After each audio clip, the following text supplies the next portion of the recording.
ஸ்தோத்திரம். ஆண்டவராகிய இயேசு கிறிஸ்துவ நாமத்தினாலே உங்கள் ஒவ்வொருவரையும் வாழ்த்துகிறோம், வரவேற்கிறோம். குறிப்பாக புதிதாக யாராவது வந்திருப்பீர்களானால் கர்த்தராகிய இயேசு கிறிஸ்துவின் நாமத்தினாலே உங்களுக்கு வாழ்த்து சொல்லி வரவேற்கின்றோம். கர்த்தர் நாம் மகிமைப்படுவதாக. நாம் கர்த்தருடைய வார்த்தைக்கு நேராக கடந்து செல்வதற்கு முன்பதாக நாம் சிரம் தாழ்த்தி தலைகளை வணங்கி ஆண்டவரை நோக்கி பார்ப்போம். அன்புள்ள தகப்பனே, சன்னிதானத்துக்கு நேராக வந்து நிற்கிறோம். எங்களோடு கூட இடைப்படும்படியாய் எங்களை தாழ்த்தி வறுமையாக்கி ஒப்புக் கொடுக்கிறோம். இன்றைக்கு கர்த்தாவே, உம்முடைய சமூகத்தில் வந்ததனுடைய நோக்கத்தை நீர் நிறைவேற்றி கொள்ளும்படியாய் எங்களை முழுவதுமாய் அர்ப்பணித்து ஒப்புக் கொடுக்கிறோம். ராஜா, நீர் எங்களை ஒவ்வொருவரையும் உம்மை போல மாற்றும்படியாக ஆண்டவரை எங்களை தாழ்த்தி வெறுமையாக்கி ஒப்புக் கொடுக்கிறோம். தகப்பனே, அடியனுக்கு கர்த்தாவே ஏற்ற வார்த்தை நாவலை வைக்கும்படியாய் ஜெபிக்கிறோம். ஆண்டவரே ஐயா ராஜா, நீர் கிருபை செய்யும்படியாய் உம்முடைய கரத்தில் அடியனை முழுவதுமாய் ஒப்புக் கொடுக்கிறேன். இந்த காரியங்களை விலைக்கு சொல்ல தயவு செய்யும்படியாய் ஒப்புக் கொடுக்கிறேன். கர்த்தாவே, வந்திருக்கிற ஒவ்வொருவரோடு கூட இடைப்படும்படியாய் ஊக்கமாய் ஜெபிக்கிறோம். உம் நாமம் ஒன்று மாத்திரம் மகிமைப்படுவதாக. ஆண்டவர் இயேசு கிறிஸ்துவின் நாமத்தில் ஜெபிக்கிறோம் நல்ல பிதாவே, ஆமேன், ஆமேன். கர்த்தருடைய பரிசுத்த நாமத்துக்கு ஸ்தோத்திரம். இதுவரைக்குமாக என்னுடைய தனிப்பட்ட வாழ்க்கையிலும் சரி, குடும்ப வாழ்க்கையிலும் சரி, எனக்கு தேவனுடைய வார்த்தையை ஆலோசனை தந்து உற்சாகப்படுத்தின என்னுடைய ஊழியக்கார குடும்பத்துக்கு உண்மையிலே நான் நன்றி கடன் பட்டிருக்கிறேன். அவர்களை கர்த்தர் இன்னும் அதிகமாய் மத்தியிலே அதிக நாட்கள் வைத்திருக்க வேண்டும். நம்முடைய சந்ததிக்கும் நம்முடைய சந்ததியின் சந்ததிக்கும் கர்த்தர் அவர்களை ஊழியக்காரராய் வைத்து நம்மை நடத்த வேண்டும். இன்றைக்கு அருமையான சத்தியத்தை, ஒரு அருமையான பாடத்தை, நம்முடைய கரங்களை உயர்த்தி எப்படி ஆண்டவருக்கு நன்றி செலுத்த வேண்டும் என்கிற சத்தியத்தை நமக்கு சொல்லி கொடுத்தாங்க. அதுக்காக ஆண்டவருக்கு நன்றி செலுத்துகிறேன். ஆமென். கர்த்தர் நாம் மகிமைப்படுவதாக. கர்த்தர் நல்லவர், அவர் கிருபை என்றும் உள்ளது. கர்த்தர் நல்லவர், அவர் கிருபை என்றும் உள்ளது. நம் வேதத்தை திறந்து ஒரு வசனத்தை நாம் பார்ப்போம். சங்கீதம் 122 9வது வசனம். 122வது சங்கீதம் 9வது வசனம். எடுத்தவர்கள் ஆமென் சொல்லுங்க. 122ஆம் சங்கீதம் 9வது வசனம். எங்கள் தேவனாகிய கர்த்தரின் ஆலயத்தின் நிமித்தம் உனக்கு நன்மை உண்டாக தேடுவேன். எங்கள் தேவனாகிய கர்த்தரின் ஆலயத்தின் நிமித்தம் உனக்கு நன்மை உண்டாக தேடுவேன். எங்கள் தேவனாகிய கர்த்தரின் ஆலயத்தின் நிமித்தம் உனக்கு நன்மை உண்டாக தேடுவேன். இந்த வசனத்தின்படி பார்க்கும்போது நமக்கு நன்மை உண்டாக வேண்டுமானால் என்ன இருக்கணும்? எது நிமித்தமாக நன்மை உண்டாகிறது? ஆலயத்தின் நிமித்தமாக. ஹல்லேலூயா சொல்லுங்களேன். ஆலயத்தின் நிமித்தமாக தான் நன்மை. சொல்லுங்களேன். ஆலயத்தின் நிமித்தமாக தான் நன்மை. இங்க பாருங்க, இந்த ஆலயம் என்று சொல்லும் பொழுது நாம் கட்ட வேண்டிய ஒரு காரியம், நான் கட்டி எழுப்ப வேண்டிய ஒரு காரியம். இந்த ஆலயத்தை நான் தான் கட்ட வேண்டும், நீங்கள் கட்ட வேண்டும். இந்த பொறுப்பை கர்த்தர் நம்முடைய கரத்தில் கொடுத்திருக்கிறார். இருக்கிறாரா இல்லை? கொடுத்திருக்கிறார்களா இல்லைங்களா? ஒவ்வொரு நாளும் நம்முடைய ஆவிக்குரிய வாழ்க்கை என்கிறதான நம்முடைய ஆவிக்குரிய நம்முடைய ஆத்மாவை கர்த்தருடைய ஆலயம், நம்முடைய சரீரத்தை தேவனுடைய ஆலயமாக கட்டி எழுப்ப ஒரு மிகப்பெரிய ஒரு பொறுப்பு நமக்கு கொடுக்கப்பட்டிருக்கிறது. இந்த ஆலயத்தை கட்டி எழுப்புகிற பொறுப்பை காட்டிலும் வேறு எந்த ஒரு மிகப்பெரிய பொறுப்பு இந்த உலகத்தில் இல்லவே இல்லை. ஒவ்வொரு நாளும் என்னுடைய ஆவிக்குரிய வாழ்க்கையை, என்னுடைய சரீரமாகிய பரிசுத்த ஆவியானுடைய ஆலயத்தை நான் பரிசுத்தமாய் காக்கிற அந்த பொறுப்பை மிஞ்சின பொறுப்பு இந்த உலகத்தில் வேறு எதுவுமே இல்லை. ஏனென்றால் மிக மிக முக்கியமான ஒரு காரியம் என்னவென்றால், இந்த ஆலயத்தை நான் கட்டி எழுப்ப வேண்டும். இப்போ நம் வேதாகமத்திலே பார்க்கிறோம், 2 நபருக்கு ஆண்டவர் நேரடியாக ஆலயத்தை கட்டுவதற்கான ஒரு வடிவமைப்பை, அதனுடைய மாதிரியை காண்பித்தார். நம்ம எல்லாருக்குமே தெரிந்த நபர்கள் தான். முதல் யாருக்கு ஆண்டவர் காமிச்சார் மாதிரியை? மோசேக்கு காண்பித்தார். மோசேக்கு முதல் மாதிரியை காண்பித்தார். பிற்பாடு தாவீதினுடைய உள்ளத்திலே ஆண்டவருக்கென்று ஒரு ஆலயத்தை கட்ட வேண்டும் என்கின்றதான ஒரு வாஞ்சை. அவர் ஒரு இடத்துல சொல்லுகின்றார், தேவனுடைய பெட்டி திரைகளுக்குள்ளாக இருக்கையிலே நான் கேதுரு மரங்கள் அடங்கிய வீட்டிலே இருப்பது எப்படி? அவர் இன்னொரு சங்கீதத்தில் சொல்லுகிறார், கர்த்தருக்கென்று ஒரு வாசஸ்தலத்தை நான் கட்டுமர வரைக்கும் என் கண்களுக்கு நான் நித்திரையை கொடுக்க மாட்டேன் என்று சொல்லுகின்றார்.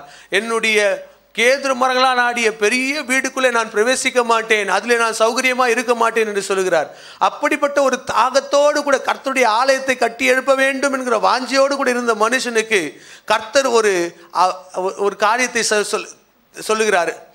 அதை நம்ம வாசிக்கின்றோம். இது 1 நாளாகமம் 28வது அதிகாரத்தில் 11-12 வசனங்களில் வாசிக்கின்றோம். அது மாத்திரமல்ல, 18வது வசனத்திலே தாவீதே இதை வாய்த்திருந்து சொல்லுகின்றார். தன்னுடைய மகனாகிய சாலமோன் தேவனுடைய ஆலயத்தை கட்டும்படியாக அவர் அந்த பொறுப்பை கொடுக்கும் பொழுது அதற்கான எல்லா காரியங்களையும், தங்கத்தையும் வெள்ளியையும் வெண்கலத்தையும் மரங்களையும் இரும்புகளையும் வெண்கலத்தை எல்லாத்தையும் கொடுத்துட்டு அந்த ஆலயத்தை எப்படி கட்ட வேண்டும் என்கின்றதையும் அந்த பிளானையும் சாலமோன் கையில் கொடுக்கின்றார். நாம் வாசிக்கின்றோம் 1 நாளாகமம் 28ஆம் அதிகாரம் 11-12 வாசிக்கிறோம். தாவீது தன் குமாரனாகிய சாலமோனுக்கு மண்டபம், அதன் அறைகளும், அதன் பொக்கிஷ சாலைகளும், அதன் மேல் வீடுகளும், அதில் உள்ளறைகளும், கிருபாசனமும் இருக்க வேண்டிய மாதிரியையும் ஆவியினால் தனக்கு கட்டளையிட்டபடியெல்லாம் அவன் செய்ய வேண்டிய கர்த்தருடைய ஆலய பிரகாரங்களும் தேவனுடைய ஆலயத்து பொக்கிஷங்களையும் பரிசுத்தமாக நேர்ந்து கொள்ளப்பட்டவைகளின் பொக்கிஷங்களையும் வைக்கும் சகல சுற்றறைகளும் இருக்க வேண்டிய மாதிரியையும். 18வது வசனத்தை பாருங்க. தூபங்காட்டு பீடத்திற்கு நிறையின்படி வேண்டிய புடமிடப்பட்ட பொன்னையும் கொடுத்து செட்டைகளை விரித்து கர்த்தருடைய உடன்படிக்கை பெட்டியை மூடும் பொன் கேருபீன்களான வாகனத்தின் மாதிரியும் கொடுத்து இந்த மாதிரியின்படியே சகல வேலைகளும் எனக்கு தெரியப்படுத்த இவைகளை எல்லாம் கர்த்தருடைய கரத்தினால் எனக்கு எழுதி கொடுக்கப்பட்டது என்றான். இந்த மாதிரி கர்த்தரே அவருடைய கரத்தினாலே எழுதி கொடுத்தார் என்று சொல்லி இங்கே தாவீது சொல்லுகிறார். மோசேக்கு ஆண்டவர் இந்த மாதிரியை காண்பித்தார். நாம் அதை வாசிக்கும் போது யாத்ராகம் குறித்து கொள்ளுங்கள். யாத்ராகம் 25:9 வாசிக்கிறோம். யாத்ராகம் 25:40 வாசிக்கிறோம். எண்ணாகமும் 8:4 வாசிக்கின்றோம். நாம் இன்றைக்கு குறிப்பாக யாத்ராகம் 25:9 நாம் வாசிப்போம். யாத்ராகம் 25:9. நான் உனக்கு காண்பிக்கும் வாசஸ்தலத்தின் மாதிரியின் படியும் அதனுடைய எல்லா தட்டுமுட்டுகளின் மாதிரியின் படியும் அதை செய்வீர்களாக. 40வது வசனத்திலே ஆண்டவர் ஒரு வார்த்தையும் சேர்த்து சொல்லுகிறார். 40வது வசனத்திலே மலையிலே உனக்கு காண்பிக்கப்பட்ட மாதிரியின்படியே அவைகளை செய்ய எச்சரிக்கையாயிரு. அவைகளின்படியே செய்ய எச்சரிக்கையாயிரு. அதை ரொம்ப கவனத்துடன் விழிப்புடன் இருந்து அதை செய் அப்படின்னு சொல்லி ஆண்டவர் சொல்றார். இந்த 2 நபரை குறித்து கொஞ்சம் யோசித்து பாருங்க. மோசே ஒரு லேவியினுடைய கோத்திரத்தில் வருகிறவர். லேவி கோத்திரத்திலே அந்த வம்சாவளியிலே வந்தவர். ஒரு ஆசாரியத்தினுடைய ஒரு கோத்திரத்திலே வந்தவர். தாவீது ஒரு ராஜாக்களுடைய குலத்திலே வந்தவர், ராஜாவினுடைய வம்சத்திலே வந்தவர். அவர் யூதாவினுடைய முதல் ராஜாவாக இருக்கிறார். அப்போ 2 பேருக்கும் கர்த்தர் ஆலயத்தை கட்டுவதற்கான ஒரு மாதிரியை கொடுக்கின்றார். மலையிலே மோசேக்கு கொடுக்கிறார், தாவீதுக்கு கர்த்தரை எழுதி கொடுக்கிறார், ஆவியினுடைய ஏவுதலின்படி அவருக்கு கொடுக்கிறார். இப்போ நம்முடைய அழைப்பு என்ன சொல்லுங்களேன்? நாம் ராஜாக்களுமா இருக்கிறோம், ஆசாரியருமா இருக்கிறோம். அப்போ நம்முடைய பொறுப்பு என்ன? எப்படி இந்த மோசேக்கும் தாவீதுக்கும் கர்த்தர் ஆலயத்தை கட்டும்படியான பொறுப்பை கொடுத்திருக்கிறாரோ அதே பொறுப்பை கர்த்தர் உங்களுக்கும் எனக்கும் கொடுத்திருக்கிறார். ஏனென்றால் கர்த்தர் நம்மை ராஜாக்களும் ஆசாரியருமாய் அழைத்திருக்கிறார். பக்கத்துல பார்த்து சொல்லுங்க, பிரதர் உங்களுக்கு முக்கியமான வேலை ஒன்று இருக்கிறது, சிஸ்டர் முக்கியமான ஒரு வேலை இருக்கிறது. கர்த்தருடைய ஆலயத்தை கட்ட வேண்டும், கர்த்தருடைய ஆலயத்தை கட்ட வேண்டும். அருமையான சகோதரி சகோதரியே, இது மிக மிக முக்கியமான ஒரு காரியமாக இருக்கிறது. யோசித்து பாருங்க. ஆண்டவராகிய தேவன் இங்கே குறிப்பாய் சொல்லுகிறார், எச்சரிக்கையாயிரு மோசேக்கே சொல்லுகிறார். இங்கே தாவீது இடத்துல அந்த கர்த்தருடைய கரத்தினாலே எழுதி அந்த மாதிரியை சாலமோனுடைய கரத்தில் கொடுத்து இதே போலவே இதே மாதிரியின்படியே செய்து கட்டி எழுப்பு என்று அப்படி சொல்லுகின்றார். கொஞ்சம் யோசித்து பாருங்க. அந்த சாலமோன் கட்டின அந்த அந்த ஆலயமானது எவ்வளவு பிரம்மாண்டமாக இருந்தது, எவ்வளவு மகிமையாக இருந்தது, யோசித்து பாருங்கள், சாலமோனுக்கு ஞானத்தை ஆண்டவர் அருளின பிற்பாடு தன்னுடைய தகப்பன் தாவீது தந்த அந்த திட்டத்தின்படி பெரிய பிரம்மாண்டமான ஆலயத்தை கட்டிவிட்டு இப்போது அதை பார்த்து சொல்லுகின்றார். சாலமோனே வியந்து சொல்லுகின்றார், இந்த மகா பெரிய ஆலயம் என்று சொல்லுகிறார். எவ்வளவு அந்த அளவு ஞானம் பெற்ற மனிதனே புகழ்ந்து பேசக்கூடிய அளவிற்கு அந்த திட்டம் ஆண்டவருடைய கரத்திலே இருந்தது. அருமையான சகோதரி சகோதரியே, உங்களுடைய திட்டம் சிறந்த திட்டம் உங்களுடைய கவுன்சிலர்கிட்ட கிடையாது, உங்களுக்கு நண்பர்கள்கிட்ட இல்லை, ஆண்டவர்கிட்ட தாங்க இருக்குது. நம்முடைய வாழ்க்கை குறித்ததான மிகப்பெரிய சிறந்த தலை சிறந்த திட்டம் இந்த உலகத்தில் யார் அந்த திட்டத்தை பார்த்தாலும் வியந்து போகத்தக்கதான ஒரு திட்டத்தை கர்த்தர் வைத்திருக்கிறார். அந்த திட்டம் என்ன திட்டம் என்றால், என்னுடைய ஆலயத்தை நான் கட்டி எழுப்புவது. வசனம் சொல்கிறது, எங்கள் தேவனாகிய கர்த்தரின் ஆலயத்தின் நிமித்தம் உனக்கு நன்மை உண்டாக தேடுவேன். கர்த்தர் நாம் மையப்படுவதாக. அருமையான சகோதரி சகோதரியே, நாம் இங்கே இந்த உலகத்திலே கர்த்தருக்கு ஒரு ஆலயத்தை கட்டினால்தான் நமக்கு அவர் பரலோகத்திலே ஒரு ஆலயத்தை கட்ட முடியும். ஆமென் சொல்றீங்களா? ஏனென்றால் இங்கே என் ஆண்டவருக்கு இந்த இடத்திலே என் உள்ளத்திலே இடம் அளிக்காவிட்டால் பரலோகத்திலே எனக்கு இடமே இல்லை. உண்மையா இல்லையா சொல்லுங்க. ஆகையினாலே எனக்கு இந்த உலகத்திலே என் ஆவியானவருக்கு என் ஆண்டவருக்கு ஒரு ஆலயத்தை நான் கட்ட வேண்டும் என்பது மிக மிக முக்கியத்துவம் வாய்ந்ததாக இருக்கிறது. ஏனென்றால் அப்படி நான் கட்டாவிட்டால் பரலோகத்திலே எனக்கு ஒரு இடம் இல்லை. ஆகினாலே பரலோகத்திலே எனக்கு ஒரு இடம் வேண்டுமானால் இங்கே என் ஆண்டவருக்கு நான் ஒரு இடத்தை கொடுக்க வேண்டும். அந்த இடம் என் ஆண்டவர் ஒருவருக்கு மட்டும்தான் இருக்க வேண்டும், வேறு யாருக்கும் கிடையவே கிடையாது. விசுவாசிக்கிறீங்களா? என் ஆண்டவருக்கு அடுத்தது இந்த உலகத்தில் யாருமே கிடையாது. அது மாத்திரம் நான் வச்சிருவேனா, எப்பொழுதுமே என் ஆண்டவர் முதன்மையானவராய் தான் இருப்பார். அது மாத்திரமல்ல, என்னுடைய வாழ்க்கையில மற்ற எல்லா காரியங்களும் சீராக ஒழுங்காக நடைபெறும். யோசித்து பாருங்க, நம்முடைய சரீரத்திலே நாம் செய்கிற காரியங்கள் நம்முடைய பரலோகத்தினுடைய நாம் பெறப்போகிறதான பலன்களை பாதிக்கின்றது. நான் இந்த சரீரத்திலே நான் என்னவெல்லாம் செய்கின்றேனோ அது எனக்கு பரலோகத்தினுடைய பலனை ஒன்று கூட்டுகிறது அல்லது குறைக்கின்றது. ஆகையினால் தான் என்னுடைய சரீரம் மிக மிக அவசியமாக இருக்கிறது.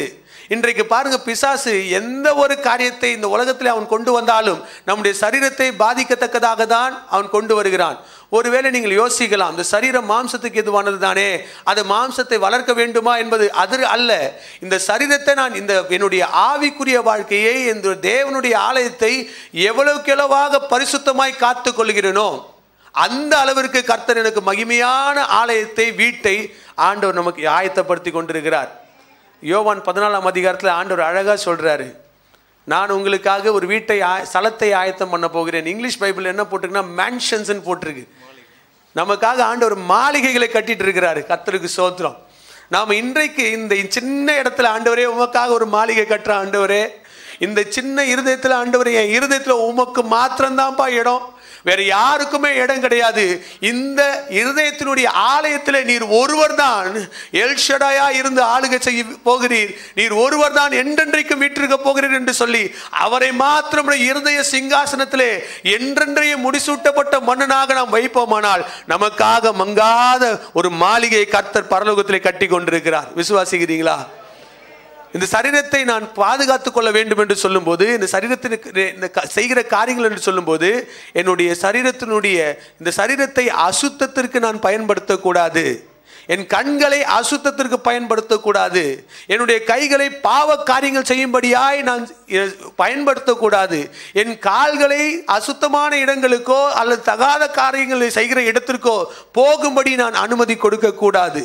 அப்படி நான் காத்துக்கொள்வேனானால் கர்த்தர் எனக்காக பெரிய ஒரு ஆலயத்தை அங்கே கட்டி கொண்டிருக்க. இன்றைக்கு இந்த ஆலயத்தை நான் ஆண்டவருக்காக பிரதிஷ்டை பண்ணி அர்ப்பணிப்புடன் வாழ்வேனானால் பரலோகத்திலே கர்த்தர் எனக்காக ஒரு ஆலயத்தை கட்டி கொண்டிருக்கிறார்.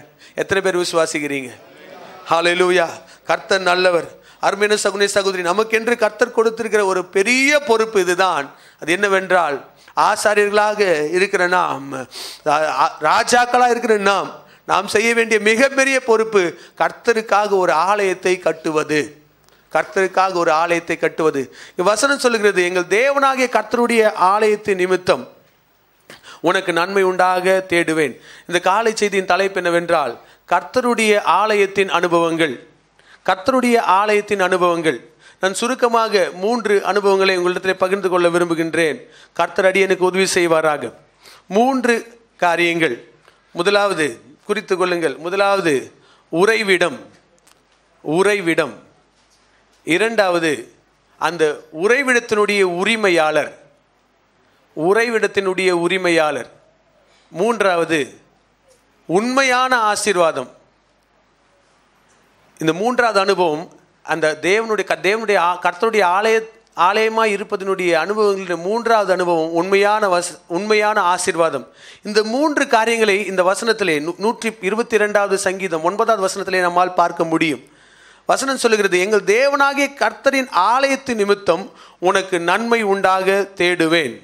நாம் வேதத்தில் எடுத்த உறைவிடம் என்கிற குறிப்புக்கு கர்த்தருடைய ஆலயத்தின் நிமித்தம். இப்போது ஆலயம் என்று சொல்லும்போது நாம் இந்த கட்டிடத்தை நாம் ஆலயம் என்று நாம் அழைக்கின்றோம். ஆலயத்துக்கு போனீங்களா, சர்ச்சுக்கு போனீங்களா, சபைக்கு போனீங்களா நம்ம சொல்கிறோம். ஆனால் நம் உண்மையாகவே தேவனாகிய கர்த்தர் வாசம் பண்ணுகிற ஆலயம் என்னுடைய சரீரம். அதை நாம் அந்த வசனத்தை பார்ப்போம். 1 கொரிந்தியர் 6ஆம் அதிகாரம் 19வது வசனம். 1 கொரிந்தியர் 6ஆம் அதிகாரம் 19வது வசனம். 1 கொரிந்தியர் 6ஆம் அதிகாரம் 19வது வசனம். உங்கள் சரீரமானது நீங்கள் தேவனாலே பெற்றும் உங்களில் தங்கியும் இருக்கிற பரிசுத்த ஆவியினுடைய ஆலயமாய் இருக்கிறதென்றும் நீங்கள் உங்களுடையவர்கள் அல்லவென்றும் அறியீர்களா? 20வது வசனம். கிரயத்துக்கு கொல்லப்பட்டீர்களே. கவனிங்க, கிரயத்திற்கு கொல்லப்பட்டீர்களே. ஆகையால் தேவனுக்கு உடையவைகளாகிய உங்கள் சரீரத்தினாலும் உங்கள் ஆவியினாலும் தேவனை மகிமைப்படுத்துங்கள். இப்ப சொல்லுங்க, நம்முடைய சரீரம் யாருக்கு சொந்தம்? யாருக்கு உடையது? தேவனுக்கு உடையது. ஹல்லேலூயா. வசனம் சொல்கிறது 19வது வசனத்தினுடைய ஆரம்பம் பாருங்க.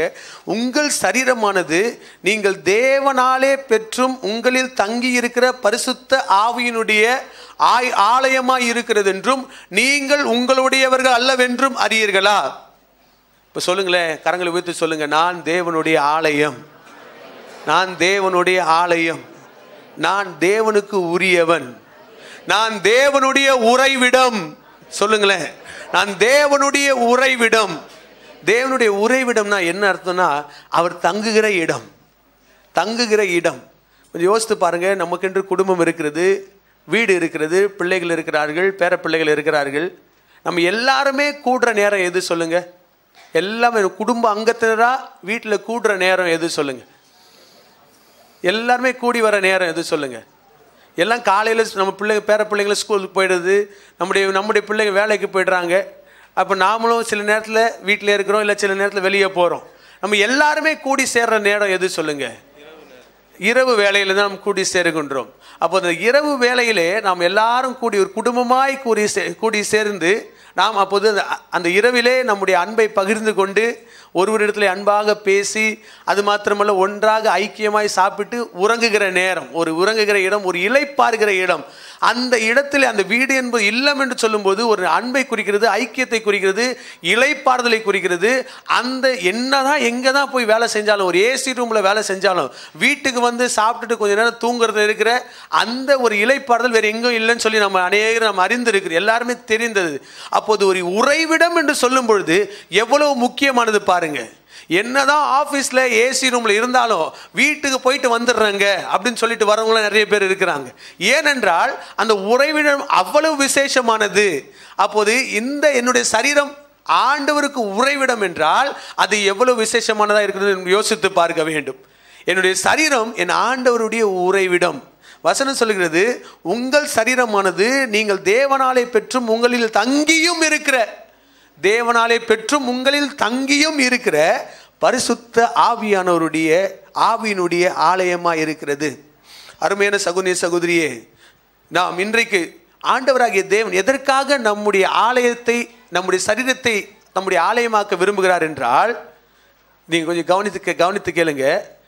ஆண்டவர் தம்மை இந்த உலகத்திற்கு வெளிப்படுத்தும்படியாக தேவன் எனக்குள்ளே வாசமாய் இருக்க விரும்புகிறார். உதாரணத்துக்கு என்னுடைய சரீரத்தை ஆண்டவர் பயன்படுத்தி ஜனங்களை ஆசீர்வதிக்க விரும்புகின்றார். 2000 ஆண்டுகளுக்கு முன்பதாக ஆண்டவராக இயேசு கிறிஸ்து சரீரத்திலே இந்த உலகத்திற்கு வந்தார். வந்து அநேக அற்புதங்களை செய்தார். யாவரும் நன்மை செய்கிறவராகவே சுற்றி திரிந்தார். ஆனால் இன்றைக்கு தம்முடைய ஆவியானவர் மூலமாக நமக்குள்ளே வாசம் பண்ணி கொண்டிருக்கிறார். எதற்காக? அன்றைக்கு செய்த அதே பணியை, அந்த ஊழியத்தை நம் மூலமாய் தொடரும்படியாக. என் மூலமாக, உதாரணத்துக்கு என்னுடைய கரத்தை ஆண்டவர் பயன்படுத்தி மற்றவர்களை தொடும்படியாய் விரும்புகின்றார். என்னுடைய கண்களை பயன்படுத்தி தேவனாய கர்த்தர் மற்றவர்களை ஆசீர்வதிக்கும்படியாய் விரும்புகின்றார். எல்லா ஒட்டுமொத்தமாக சொல்லும்போது என்னுடைய சரீரத்தை தம்முடைய உறைவிடமாக மாற்றி தம்மை தாமே இந்த உலகத்துக்கு வெளிப்படுத்த வேண்டும் என்று சொல்லி ஆண்டவர் விரும்புகிறார். அப்போது பாருங்க, ஆண்டவருடைய நோக்கம் என்னவென்றால் தம்மை இந்த உலகத்திலே வெளிப்படுத்த வேண்டும். எதன் மூலமாக? என் சரீரத்தின் மூலமாக. இன்றைக்கு நாம் இந்த காலை வேளையினுடைய இந்த செய்தியினுடைய ஒட்டுமொத்த கருத்து என்னவென்றால், நம்முடைய சரீரம் ஆண்டவருக்கு சொந்தம். என்னுடைய கண்கள் என் ஆண்டவருக்கு சொந்தம். என்னுடைய இருதயம் என் ஆண்டவருக்கு சொந்தம். என்னுடைய கை விரல்கள் இருக்கிறதே, இந்த மொபைல் ஆப்ரேட் பண்ணுறேன், எதை ஆப்ரேட் பண்ணுறேன், எதை பார்க்குறேன், எதெல்லாம் நான் என்னுடைய கையில் நான் நோண்டுறேன், யோசித்து பார்க்க வேணும். பரிசுத்தமானதுக்கு பயன்படுத்துகிறேனா?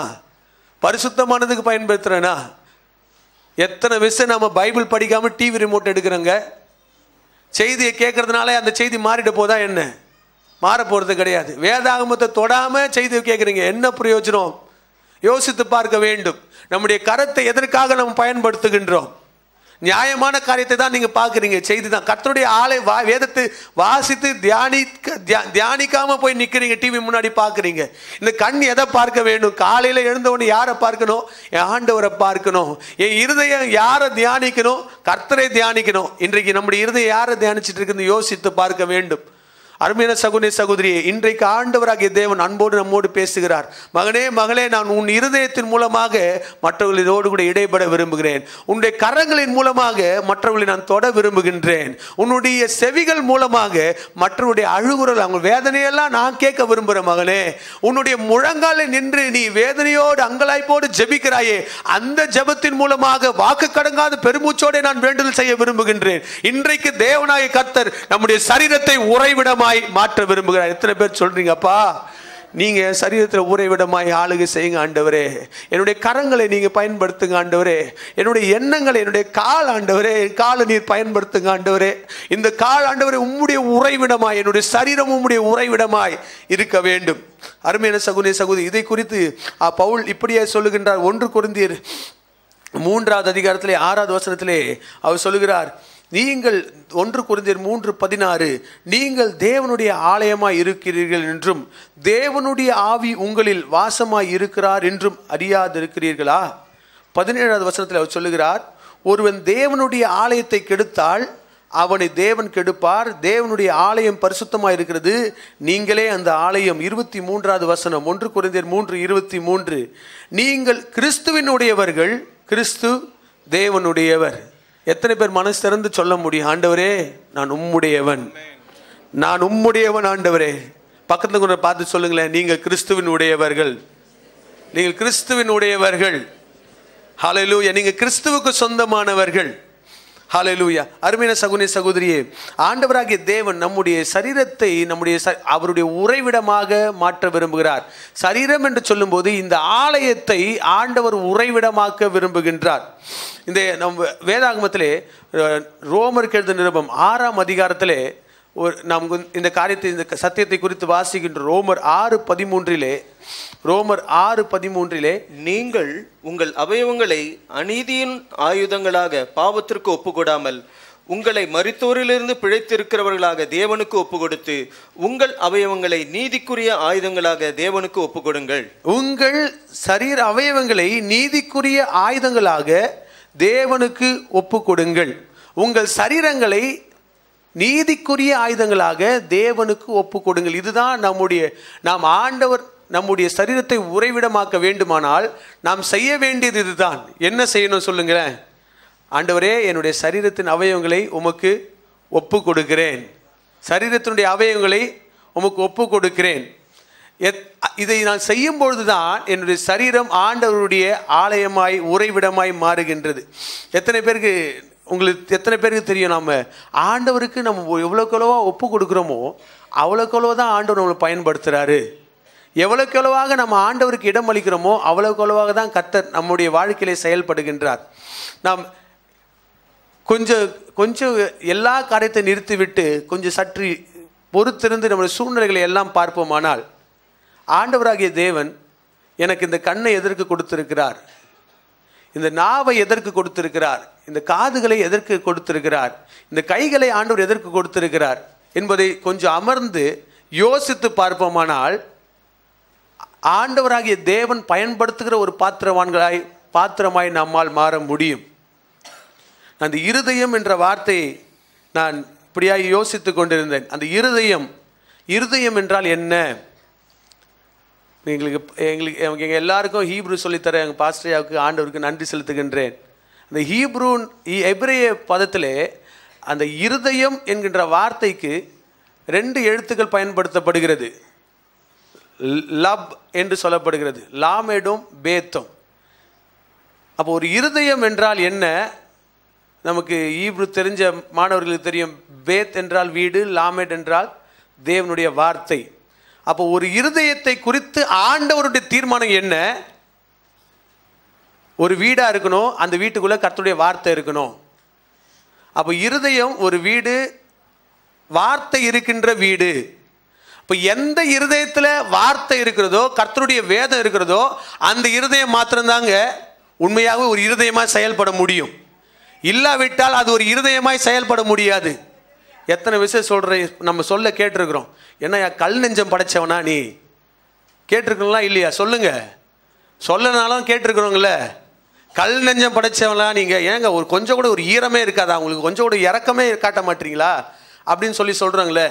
சொல்கிறோமா இல்லையா? ஏதோ தெரியாதவங்க மாதிரி அமைதியாக உட்காந்துருக்கீங்களே. கர்த்தர் நாம் மகிமைப்படுவதாக. பாருங்க, வேதத்திலே வாசிக்கின்ற ஆண்டவர் சொல்றாரு, நான் உங்களுக்கு கல்லான இருதயத்தை எடுத்து விட்டு சதையான இருதயத்தை தருவேன் என்று சொல்லுகிறார். அப்போனா என்ன அர்த்தம்? ஆண்டவர் சொல்றாரு, உங்க இருதயத்தில் கர்த்தருடைய வார்த்தை, என் வார்த்தை இல்லை மகனே. எந்த இருதயத்தில் கர்த்தருடைய வார்த்தை இல்லையோ அந்த இருதயம் என்ன இருதயமா மாறிடுது? கல்லான இருதயமா மாறிடுது. ஏனென்றால் அந்த வார்த்தை இல்லாததுனால தான் ஜனங்க தேவனுக்கு விரோதமாக பாவம் செய்கிறார்கள், விக்கிரகங்களை நாடி செல்கிறார்கள், கர்த்தரை பின்பற்றாமல் கர்த்தரை மறுதலிக்கின்றார்கள். நாம் எடுத்து வாசிப்போம். எசேக்கியேல் 36வது அதிகாரம் 26, 27 வசனங்கள். எசேக்கியேல் 36ஆம் அதிகாரம் 26, 27. 36வது அதிகாரம் வசனம் 26, 27. உங்களுக்கு நவமான இருதயத்தை கொடுத்து உங்கள் உள்ளத்திலே புதிதான ஆவியை கட்டளையிட்டு கல்லான இருதயத்தை உங்கள் மாம்சத்திலிருந்து எடுத்து போட்டு சதையான இருதயத்தை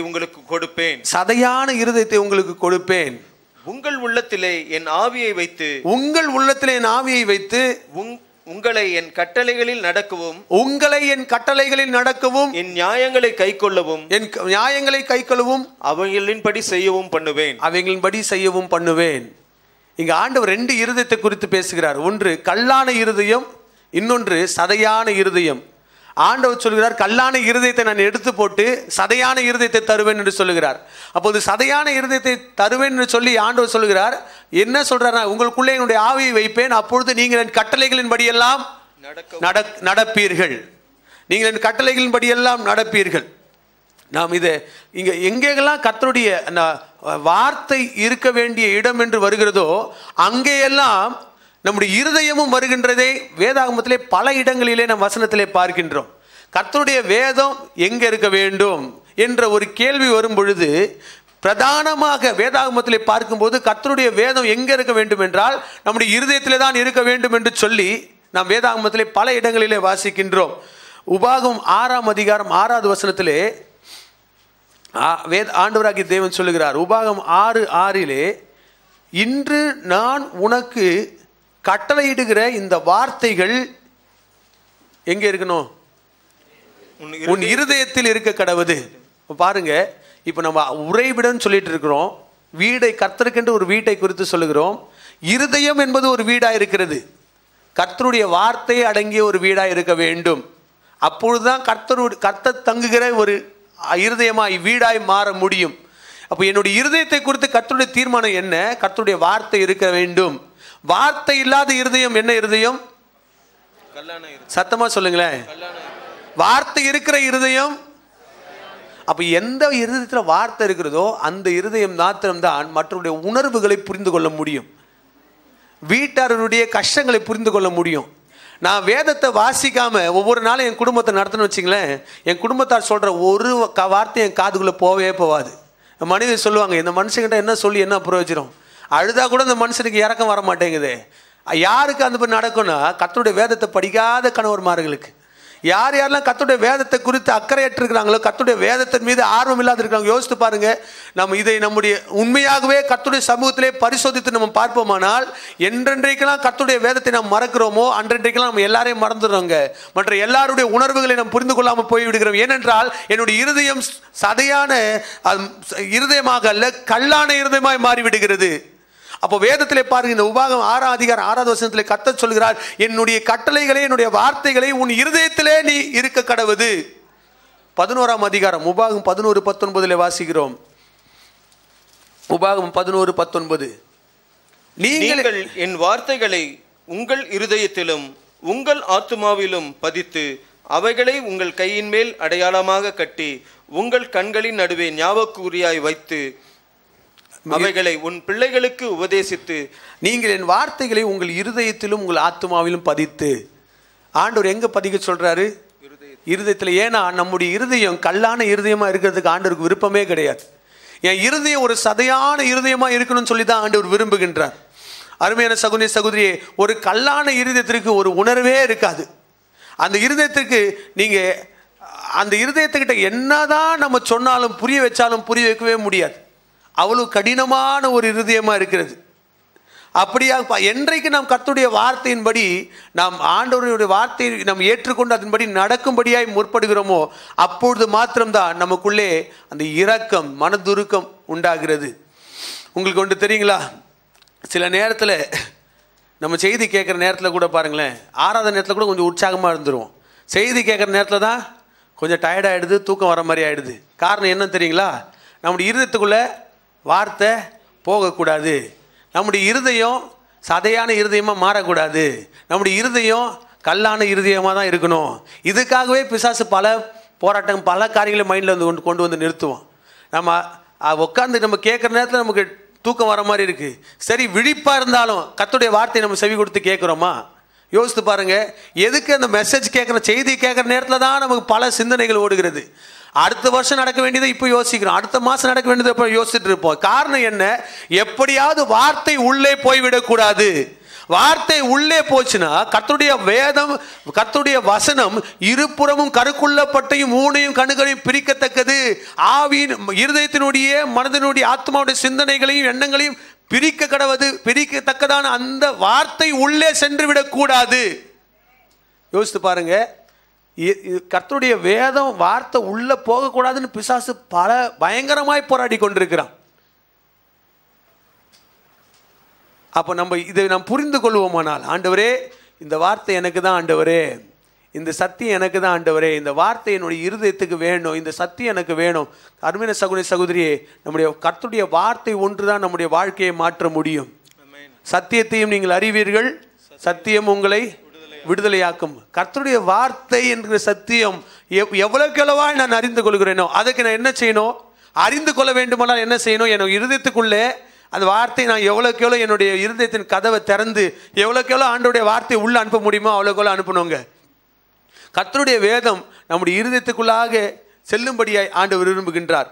ஏசாயா 55ஆம் அதிகாரம் 10-11 வசனங்கள் இந்த காலையில் நான் வாசித்து ஆசீர்வதிக்கப்பட்டேன்.